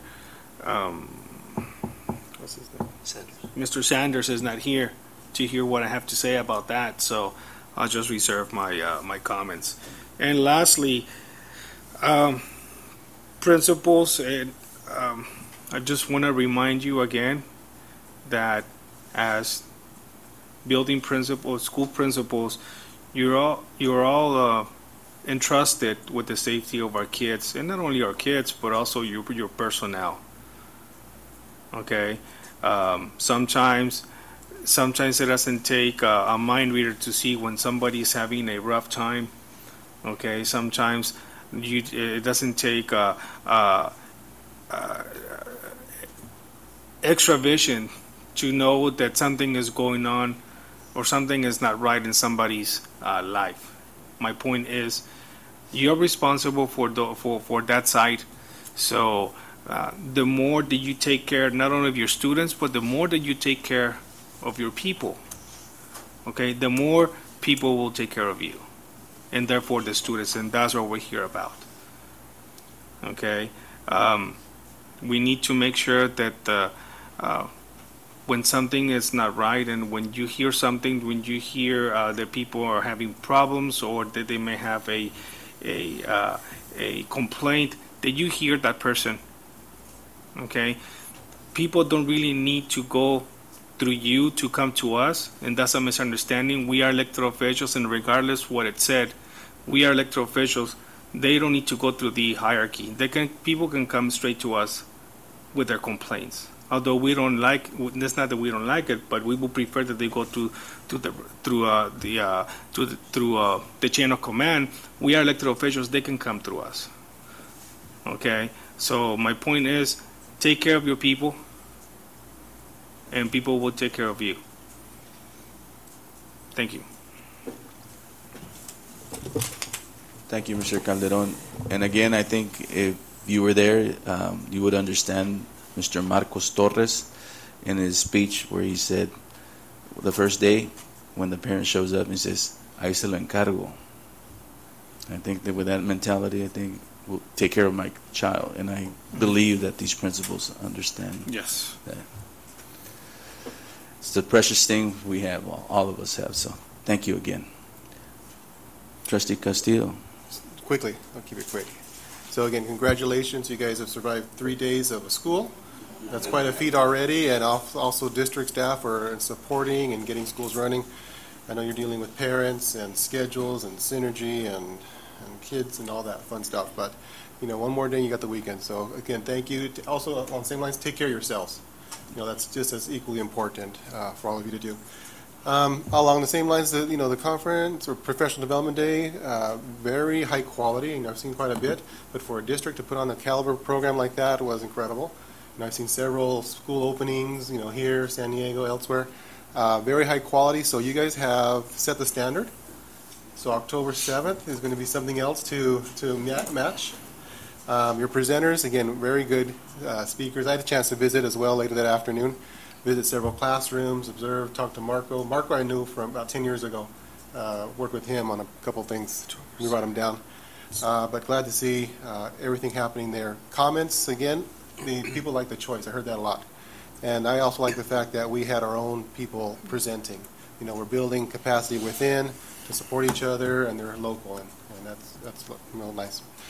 And I'll leave it at that. I'll ask for a break after we speak here. We need to, after our comments here. That's great. I motion to extend the meeting. Okay, 30 minutes? We have to extend the meeting. No, we're still 45. Motion to extend until 10. Second that motion. All those in favor, please say aye. Aye.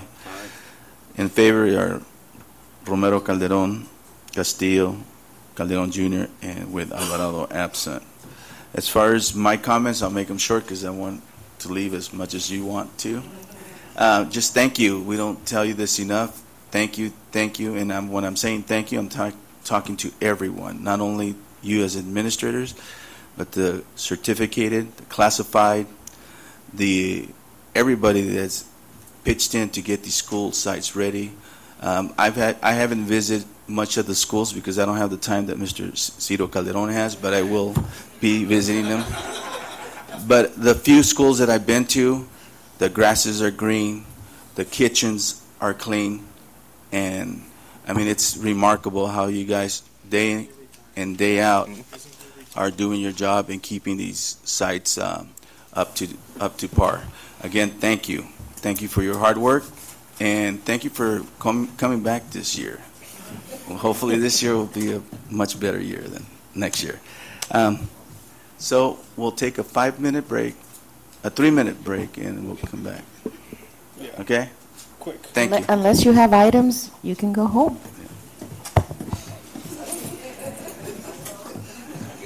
On session. J, discussion. J1, announcement of intended appointees to fill vacancy of joint appointed commissioner. I move to reappoint Nancy Castillo for another term.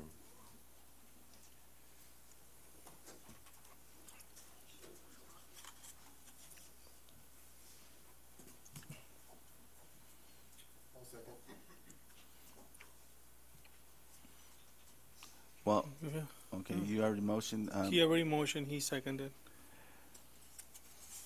I served with her for when I was on the PC for at least 7 years, and she's doing a wonderful job, and she still is. Let me just question. This is the board appointee, correct? Yes. Okay. And one member is appointed by the classified, and then that person and the board appointee appoint a neutral person. Okay, well, it was motion by Romero, second by Castillo. All those in favor say aye. Aye. Aye. Mr. Castillo?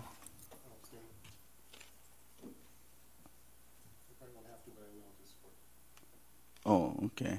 Because it's. Oh, okay. Oh.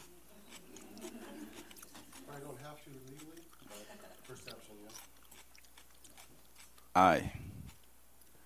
So, in favor of the appointment is Romero, Calderon, Castillo abstain, and Calderon Jr. All right, let's go on to J2. Discussion of overtime for classified staff for 2016-17. I'd like to pull this. No. And also, I think it was Or table it, better yet. Yeah. Table it. and That's I what think I'd it like was to do. it was runny written because what we had was to what we sent to the personnel commission was not to get rid of the overtime for classified personnel. It was for supervisors. So this is saying that it's for every classified personnel, and that was not the intent. The intent was for classified supervisors. That's what we Yeah, passed. yeah, thank you for the So- clarification, but again, I'd like to Yes. table this. And again, it was not intended for, I'll second the motion. Yes. okay. Second by Romero. All those in favor, please say aye. Aye. Aye.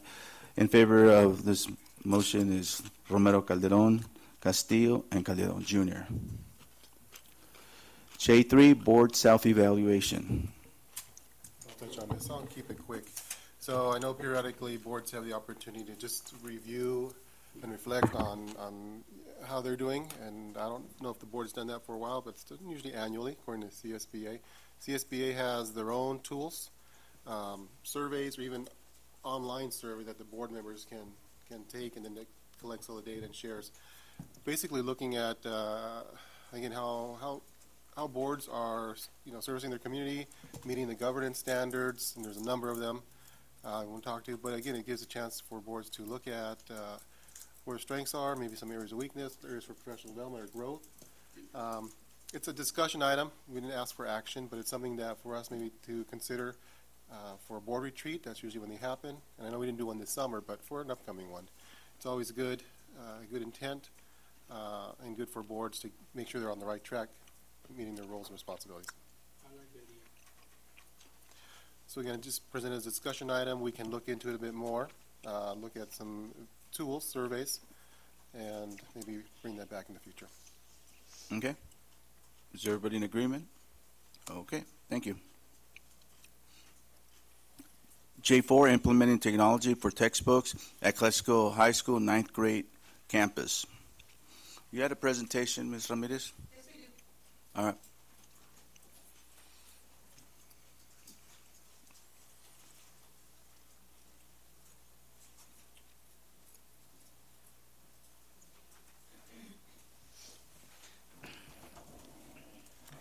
Good evening. I had an opportunity to interview the Director of Educational Services for Tustin Unified School District.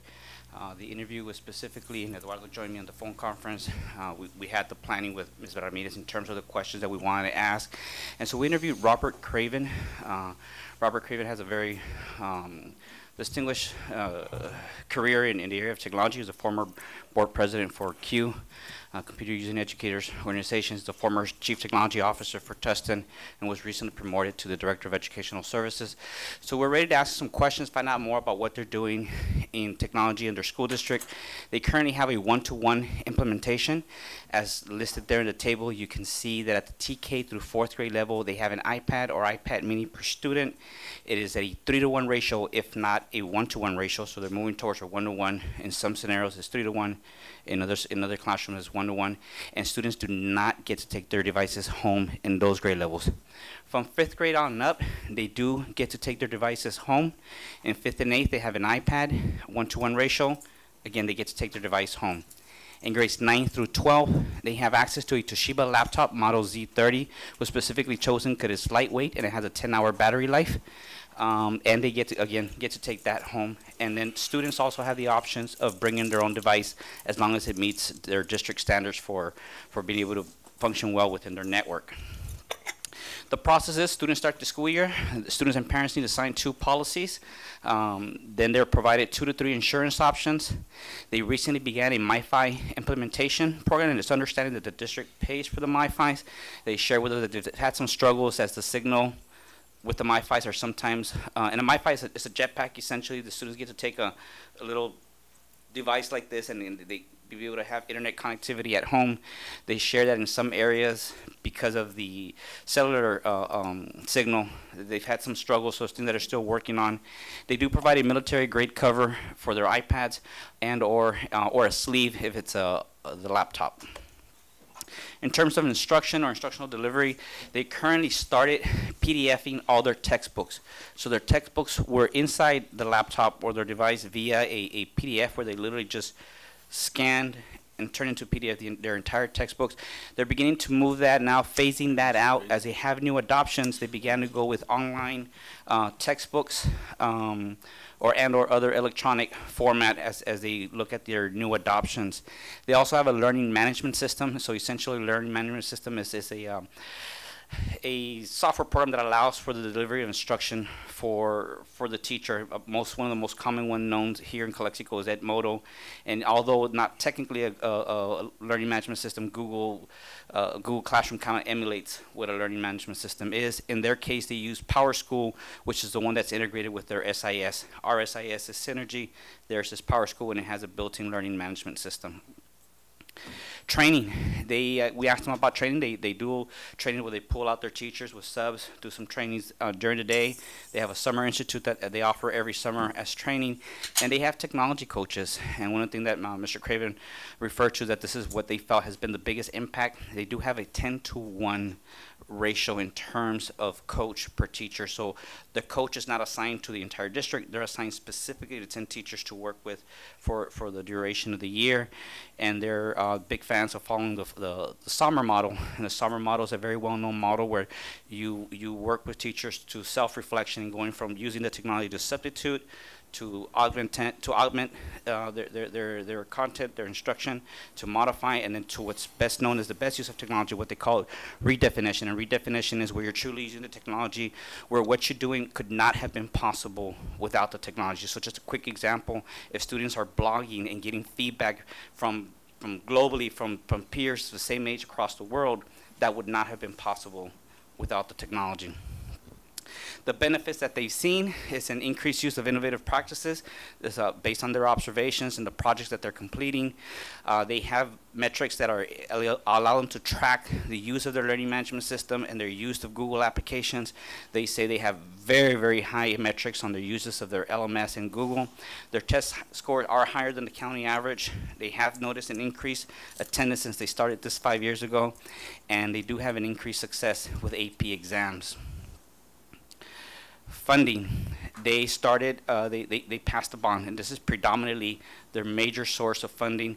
They passed the bond Measure S in 2012.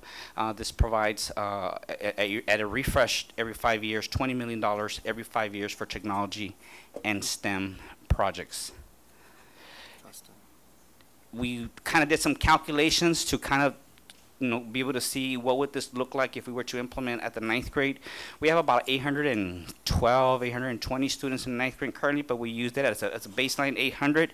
And so if we projected to 800 students in 9th grade for a Toshiba laptop, same model that they're using in Tustin, you see there the device for the device, including the case or sleeve, calculating that we would pay for the insurance, and then calculating that we would provide MiFi. Obviously, for students that wouldn't need internet access at home because they have their own, or for students that would have their own device, then that would, we didn't factor that in, but certainly if we implement the BYOD model as well, it could lower the cost.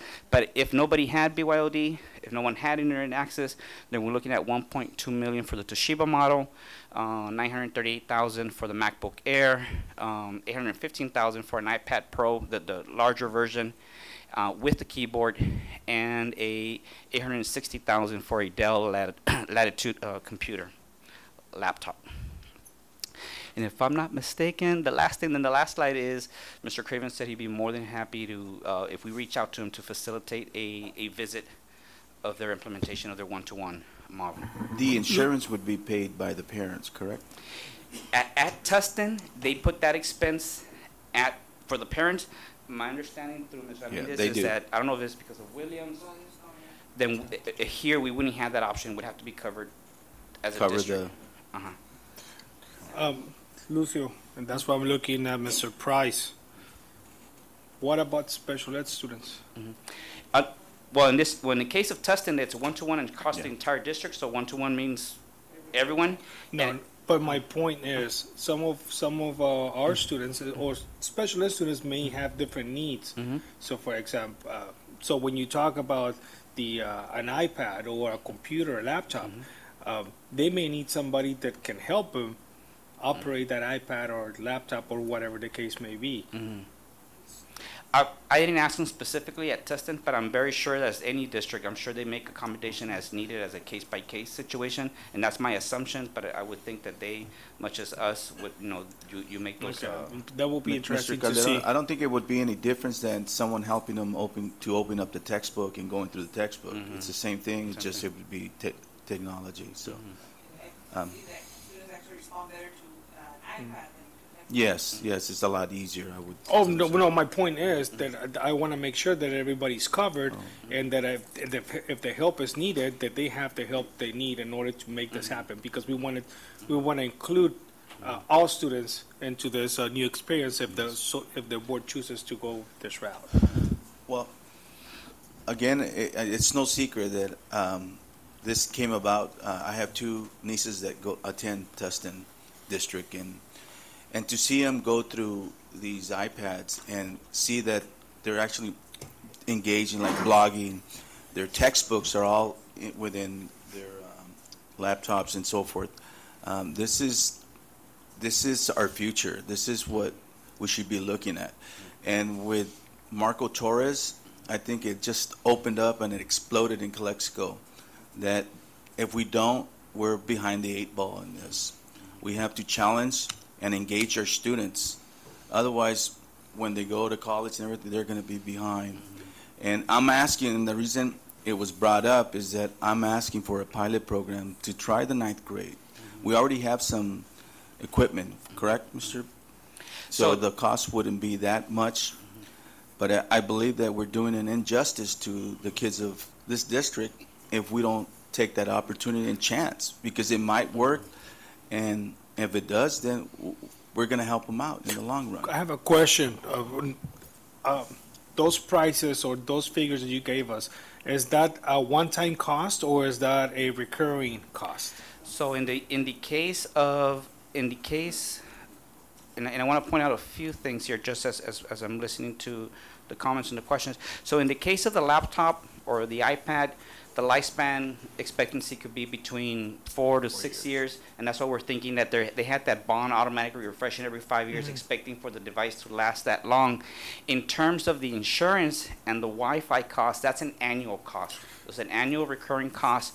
One of the things that I want to highlight, as I clearly got from the message from Tustin and clearly the message from our keynote speaker, Mr. Torres, it really is all about the instructional pedagogy, so that training, that staff development, that investment has to be really matched, not only with the equipment, but matching that in the training for teachers to fully support the instructional pedagogy as technology as a tool.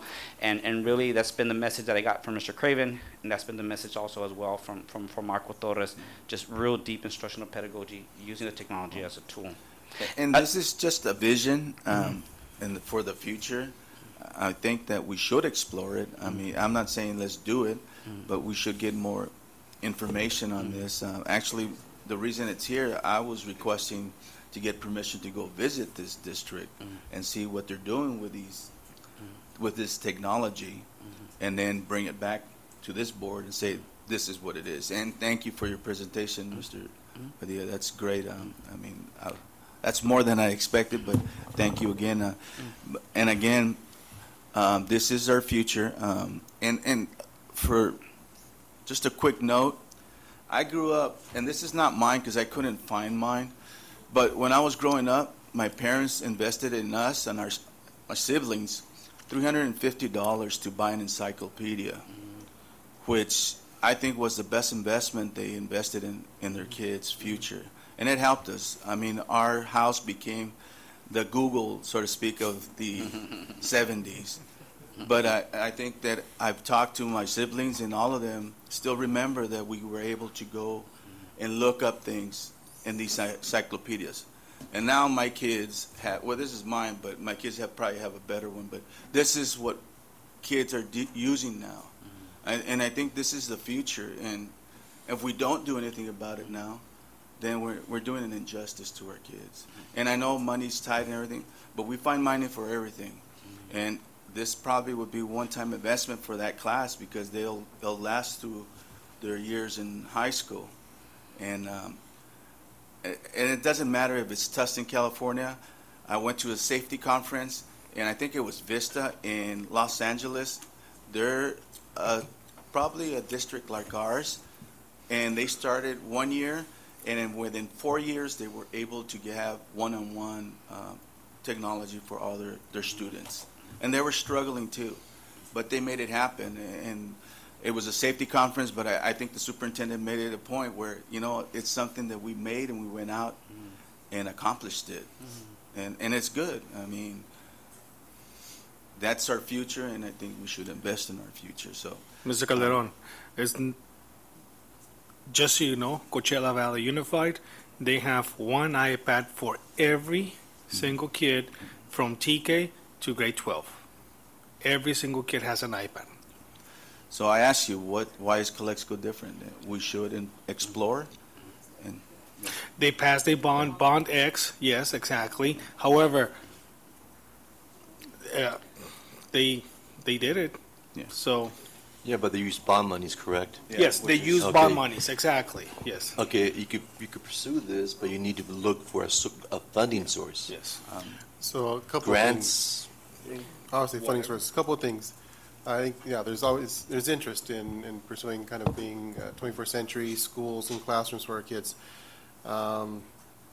Again, whether it be Tustin, Coachella, doesn't matter. You can always talk to HSN and find out which school districts have model programs to include the insurance. There's a whole other cost of implementation behind it that we're not talking about. That also needs to be considered as we move forward or plan, be it the technology support, the infrastructure, the wireless. That is a whole nother level that needs to be considered.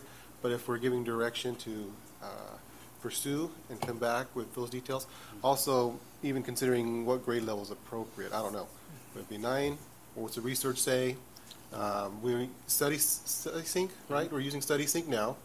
So the kids need a device. Go Math has personal math trainer. So you already have those that we're implementing at the secondary and elementary. So there's already a need. So we're moving that direction regardless, whether we're decide to or not. The other thing is the cost of implementation, and we've had some conversations. You know, you're talking about $1 million for 80 devices. The other option to consider and investigate is whether a lease agreement is an alternative, because instead of paying $1,000 million for 800 devices, you might do that for 2,400 devices. 3-year options, they break, you just return them, swap them. We know technology refresh rate is about every 3 years. So I think I heard budgets of about $400,000 for technology. That'll get you plenty of devices. And then you can research whether it be iPads, Chromebooks, PCs. But that's part of the research that needs to be investigated. Now you're getting more for your dollar. Well, and great. That's why it's being brought before us, because we have to pursue this. Discussion. And I think at least minimal to go visit this district and see what the great things they're doing with this technology. If I may add just real quickly, we are currently at about a little over 50% already one-to-one in the district. The difference is they can't take it home. So, Yes. but in terms of one-to-one ratio, and the other difference is the Chromebook, and a lot of times the reason for the Chromebook is obviously the price. So in terms of one-to-one, and we have another 400,000 this year that will definitely augment to that 50%. So as you mentioned the conversation, we are moving that direction. Just the major difference is we're not allowing them to take home, which provides just another layer of costs and benefits and things to weigh forward. And then obviously when you're thinking in terms of pedagogy, it has a lot of decision making. I actually admire the fact that they're saying we're going to get you a full functional computer that's a lot more powerful than a Chromebook. And so I understand our direction, and a lot of times cost is played into that factor, but I like the fact that they went with a laptop, a full laptop as opposed to a Chromebook device. Well, I'd like to give Mr. Padilla direction to pursue this. If you guys, I don't know how you feel about it. We're not going into it. We just so we investigate. Yes, get investigate, information. get our facts, and see what we're looking Hard at. facts. Yes. We develop Because it's a plan. Yeah, it's a plan. Has to be a plan. I mean, to be able to execute this type of process. So, all right, we're okay with that. Yes. So that would mean probably traveling to Tustin. So, okay. And I'd also like you to include some of the IT people at the 9th grade, if that's who we decide to go with. So, okay. All right. Thank you, Mr. Padilla, for the presentation. Okay, moving on. J5, pool abatement. So I just wanted to give the board and the community an update on where we are with the pool abatement. As you know, our swimming pool, the competition pool, was found to have black algae this summer. And so there's basically three factors that play into how a pool gets black algae, and one is the sun, the other is the water, and then the third is phosphates. All three have to be present in order for algae to develop. Remove one and the algae goes away, or you can start abating the algae. So what we've done at this point is we can't take away the sunlight and we can't take away the water, so we're working on the phosphates at this time. However, we do realize that this is going to be an endeavor that is going to cost us a bit. One of the things that needs to be done is the pool has to be drained, and then scrubbing and all the acids, et cetera, all the chemicals that need to be done to treat the pool and remove the algae. However, in order to drain the pool, we need to wait by recommendation of pool experts, pool companies. They recommend that if we're going to drain the pool, we don't do it until the weather has broken, because if we don't wait till the temperature is somewhere in the 80s, we risk causing significant cracks to our plaster, which would incur upon us even more expense. So one of the things that I would recommend is that we secure a professional company to come and do the abatement. I've asked Mr. Nielsen to seek out some quotes for that job, and so that way the board could understand where we're going with it, and that they could allow us to move forward in securing a professional company. Not that our staff couldn't do it. However, there are people who dedicate their lives just to doing this, and I think that our staff, as capable as they are, this would just be an added responsibility that is not a part of their daily routine, and therefore, it's not a part of their daily routine, and therefore, we really do need to go with experts that would provide some warranties and guarantees on the cleaning and the abatement. So I don't know if that's something that the board would like for us to consider in terms of getting a professional company to come and do the abatement. And the proposals, there's only one proposal? At this time, there's only one proposal. We added it so that you could see what the price ranges are, obviously, and so we are still. We've invited other companies to provide them, and so we're waiting at least one more that is committed to providing something probably by tomorrow. And when you say invite, why is it that we don't? Well, the one company that provided the current proposal was the pool builder, and then there's another local company that that we've asked to provide a proposal. There's not a whole lot of companies out here in the Imperial Valley that do it, so that's or nearby, and we went with the ones that we know. One is one that's local that we're still waiting on their proposal, and then another one that is the pool company that built our pool. Have we talked to other school districts that have pools, and who is it that they contract with? Yeah, I put in a call to a couple of local superintendents, and I'm still waiting for responses from them, and emails as well. Yes, let's see what they have. Let's see who they contract with, and let's see the references. Yes, I understand, but what I'm talking about at this point is the abatement of the service, the abatement service. One thing is what we will do moving forward in terms of maintaining and or servicing the pool, but what I'm proposing here is the abatement service and having a professional come in to do the abatement. In other words, they have to drain the water, yes, scrub it, and do what they do to make the algae go away. Yes, but I don't want to think that there's only two companies that can do. No, well, that's why Jeremy is going to seek other proposals, and hopefully next time we meet, he'll have.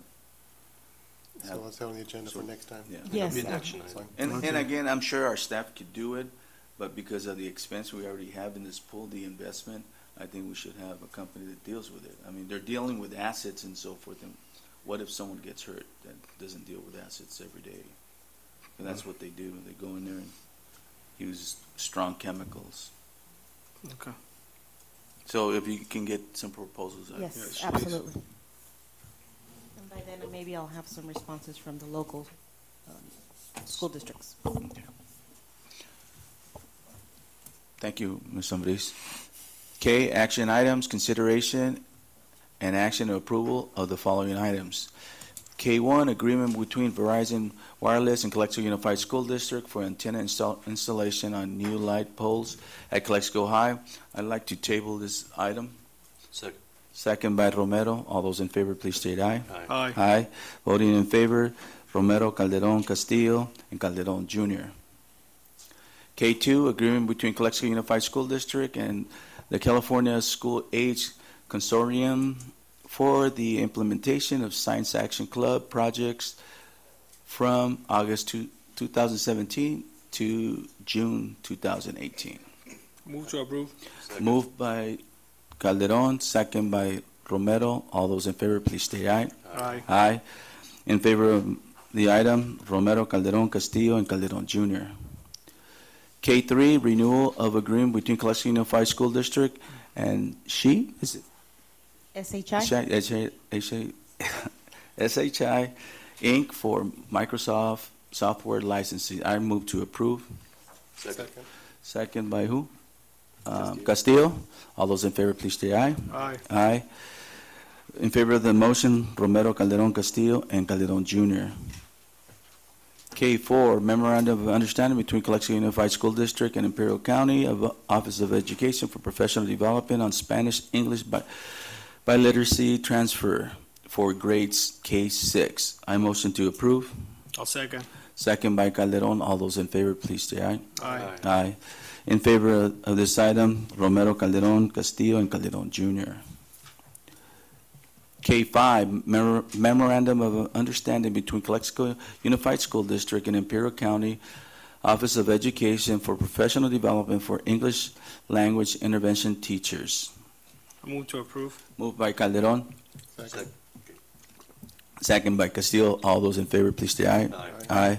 In favor of this item, Romero, Calderon, Castillo, and Calderon Jr.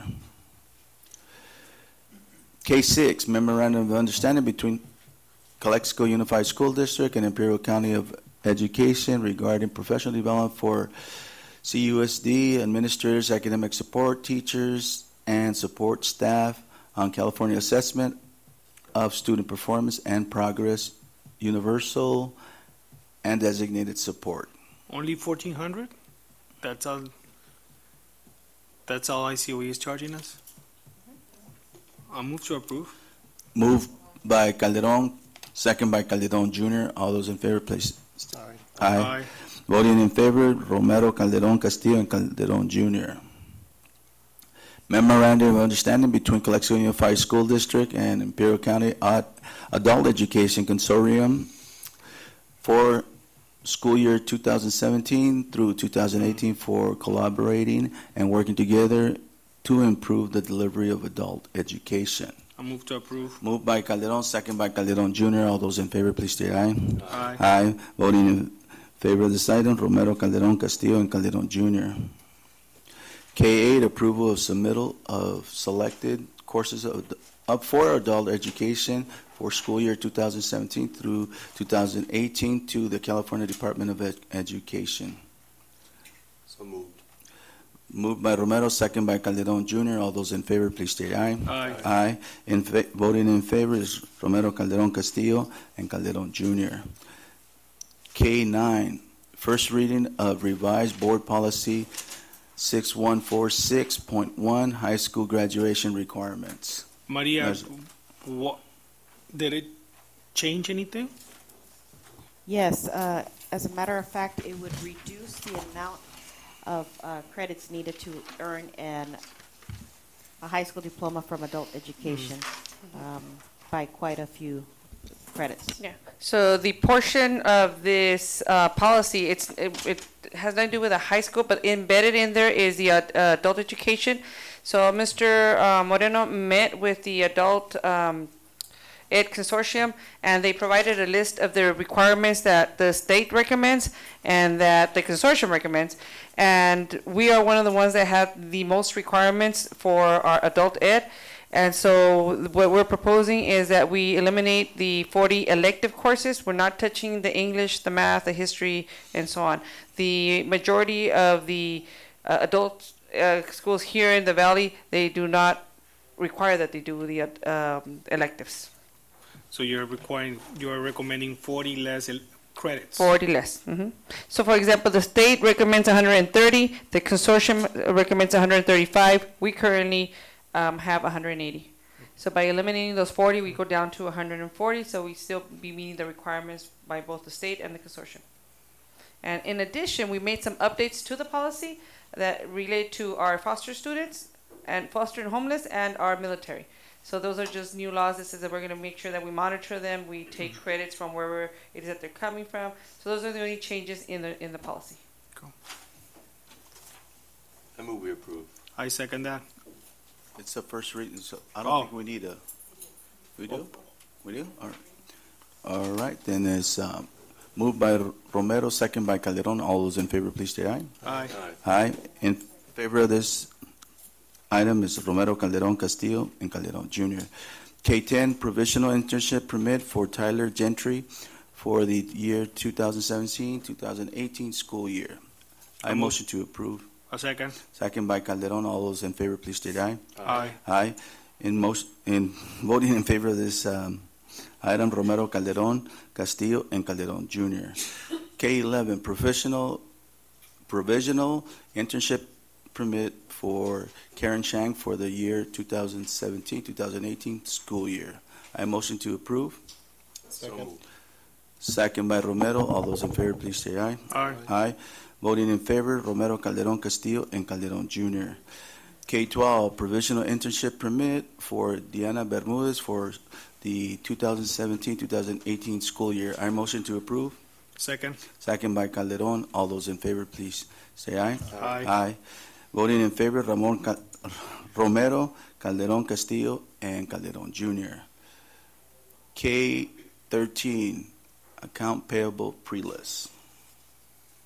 I have some questions, Ms.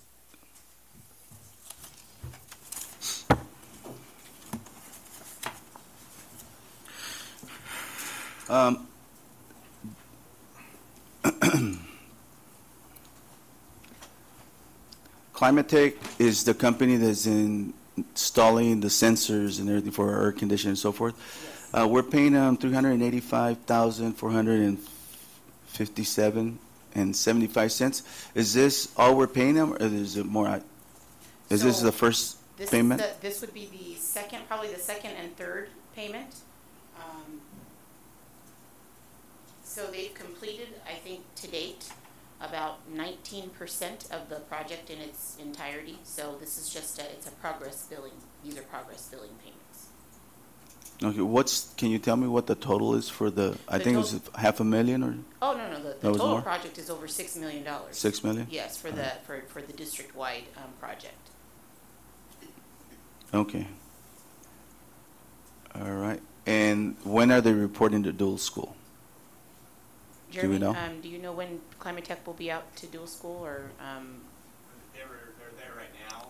They were there today. They came right after we were there, so they're there tonight right now. Like right now. Right now. Okay. All right. That's on Climatech. Oakview Contractors.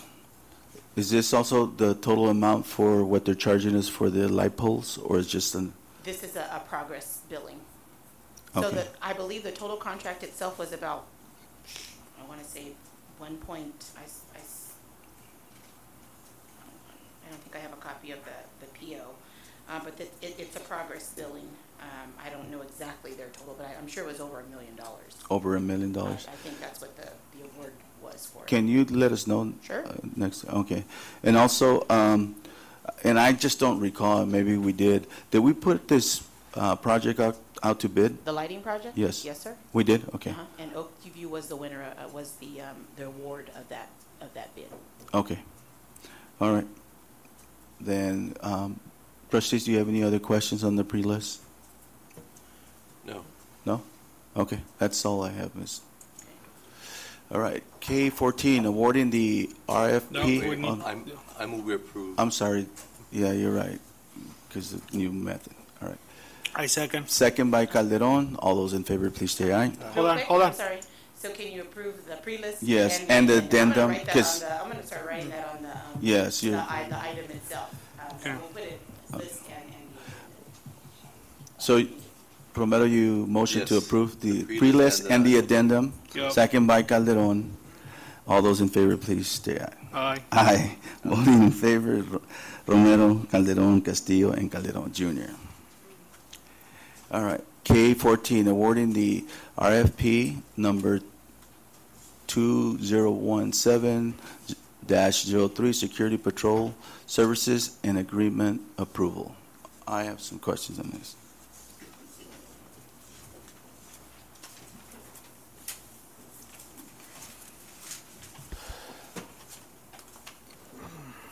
To start, when in the last board meetings, when the direction was given by the board to go ahead and request a RFP on this security service, I wasn't here. I still in the belief that our staff district-wide could take care of this security service. However, because the majority of the vote did want someone to give us an RFP, I'm willing to go with it. However, looking at the proposals, the current service or agency that we have is at almost $500,000, correct? Because we have 7 security guards. They also propose now one for 4 security guards. Correct? And I was looking at the contracts or the records they submitted. Patrol Services Security is cheaper than the existing company that we have now. I'm not a math major here, but I can tell you that the difference when you actually subtract the existing security company from the one that's bidding now, there's a difference of almost $108,000 in this bid. So, and maybe I'm reading it wrong, but it costs us less to hire this other company. Just for a little bit of clarification, from my understanding or what I saw in the proposals was that the ASPS provided a proposal for 4 security guards, and the other company was for 2 security guards. And based on my analysis, the ASPS is $75,840 per officer. How much? $75,840 per officer, while the other company is $71,820. So the difference is only $4,000. Okay. And plus, the other company did not make a notation for holiday rate, which I think by law they had to pay the holiday rate, and ASPS is showing the holiday rate. Yeah, I think the other company we're currently using, correct? And they were charging us before $79,111 per officer, and so they discounted it $4,000 more or less. Well, I think the other company was quoting us for 7 days a week. So if I recall reading it. And maybe... If you look at the proposal on page 3, and you go through ASPS security, so you look at the hourly rate, $15.80 for the hourly rate for ASPS. PPS is $19.95 per hour. And you're correct, Mr. Romero, they don't annotate holiday rate, which I believe that you have to pay holiday for that. There's 5 holidays that they're annotating here, but they're going to be paying holiday rates. Okay. Going down, further down that list, if you look, ASPS on what they're proposing here is for 4 security guards at 400 hours each. PPS is saying 2 security guards at only 300 hours a week. So when you do the math and you average it out, you're getting more with ASPS security services than you are with PPS security services. ASPS is providing golf carts for their patrol services, vehicles, alarm systems as well. And when the committee met, we averaged all that out, and ASPS is actually a better fit for our needs here. Plus, they know the layout of the school district also. That's correct. Well, maybe I misread the quote, but... There's only a difference of $16,800. What's that? The difference is only $16,800. That's all. And we have a company that is currently doing it. Now, I'm just curious. Currently, we're using 7 officers, right? Correct. That was a board request to do so. Okay. Is 4 sufficient? I think we're using 7 officers with no technology. So in this proposal, we're going to get the technology, with the key fob, the sensors, and all of that stuff.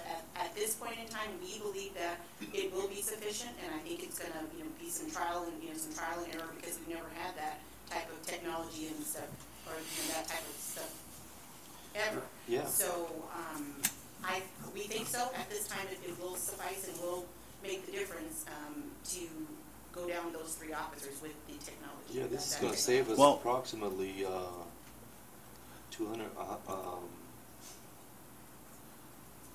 And if I recall, all these sensors and whatever they were using were supposed to have been installed when we awarded them the bid the last time.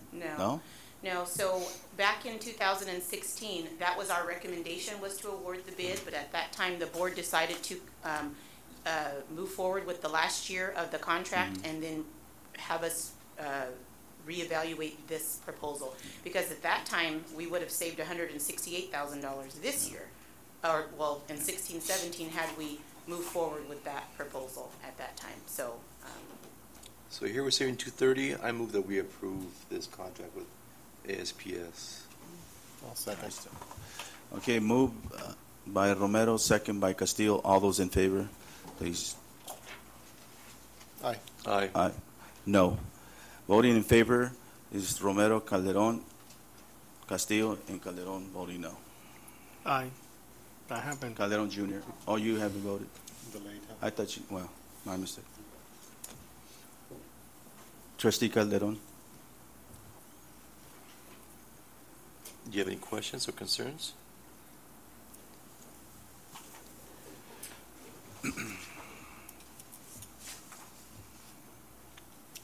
No.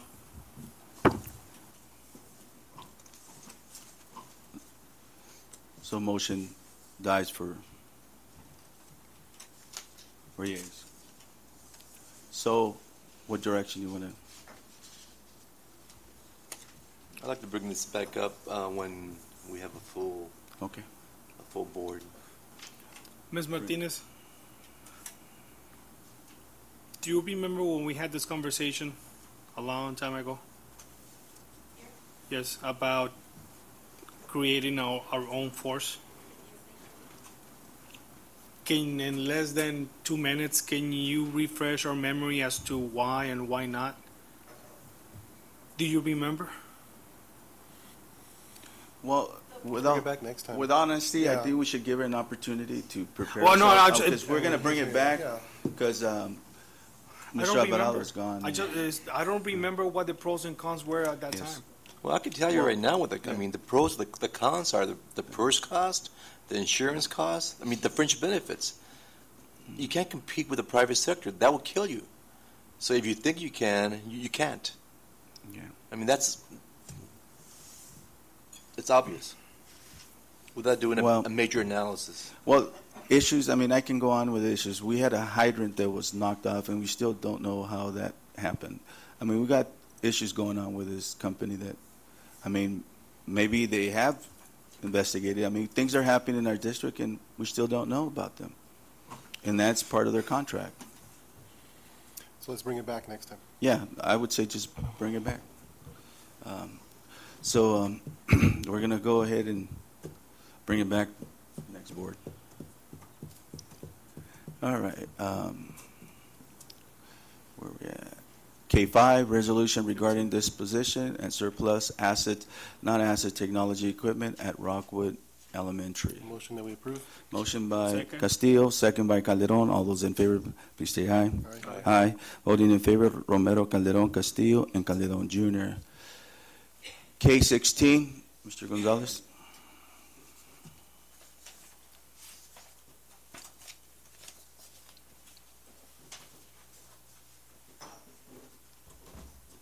Evening, trustees. We ask that the board recommend the employment report, certificated employment report with the following addition, Ruben Castro, to be added as the assistant varsity head football coach. I motion to approve. I second that. Second by Calderon. All those in favor, please say aye. Aye. Aye.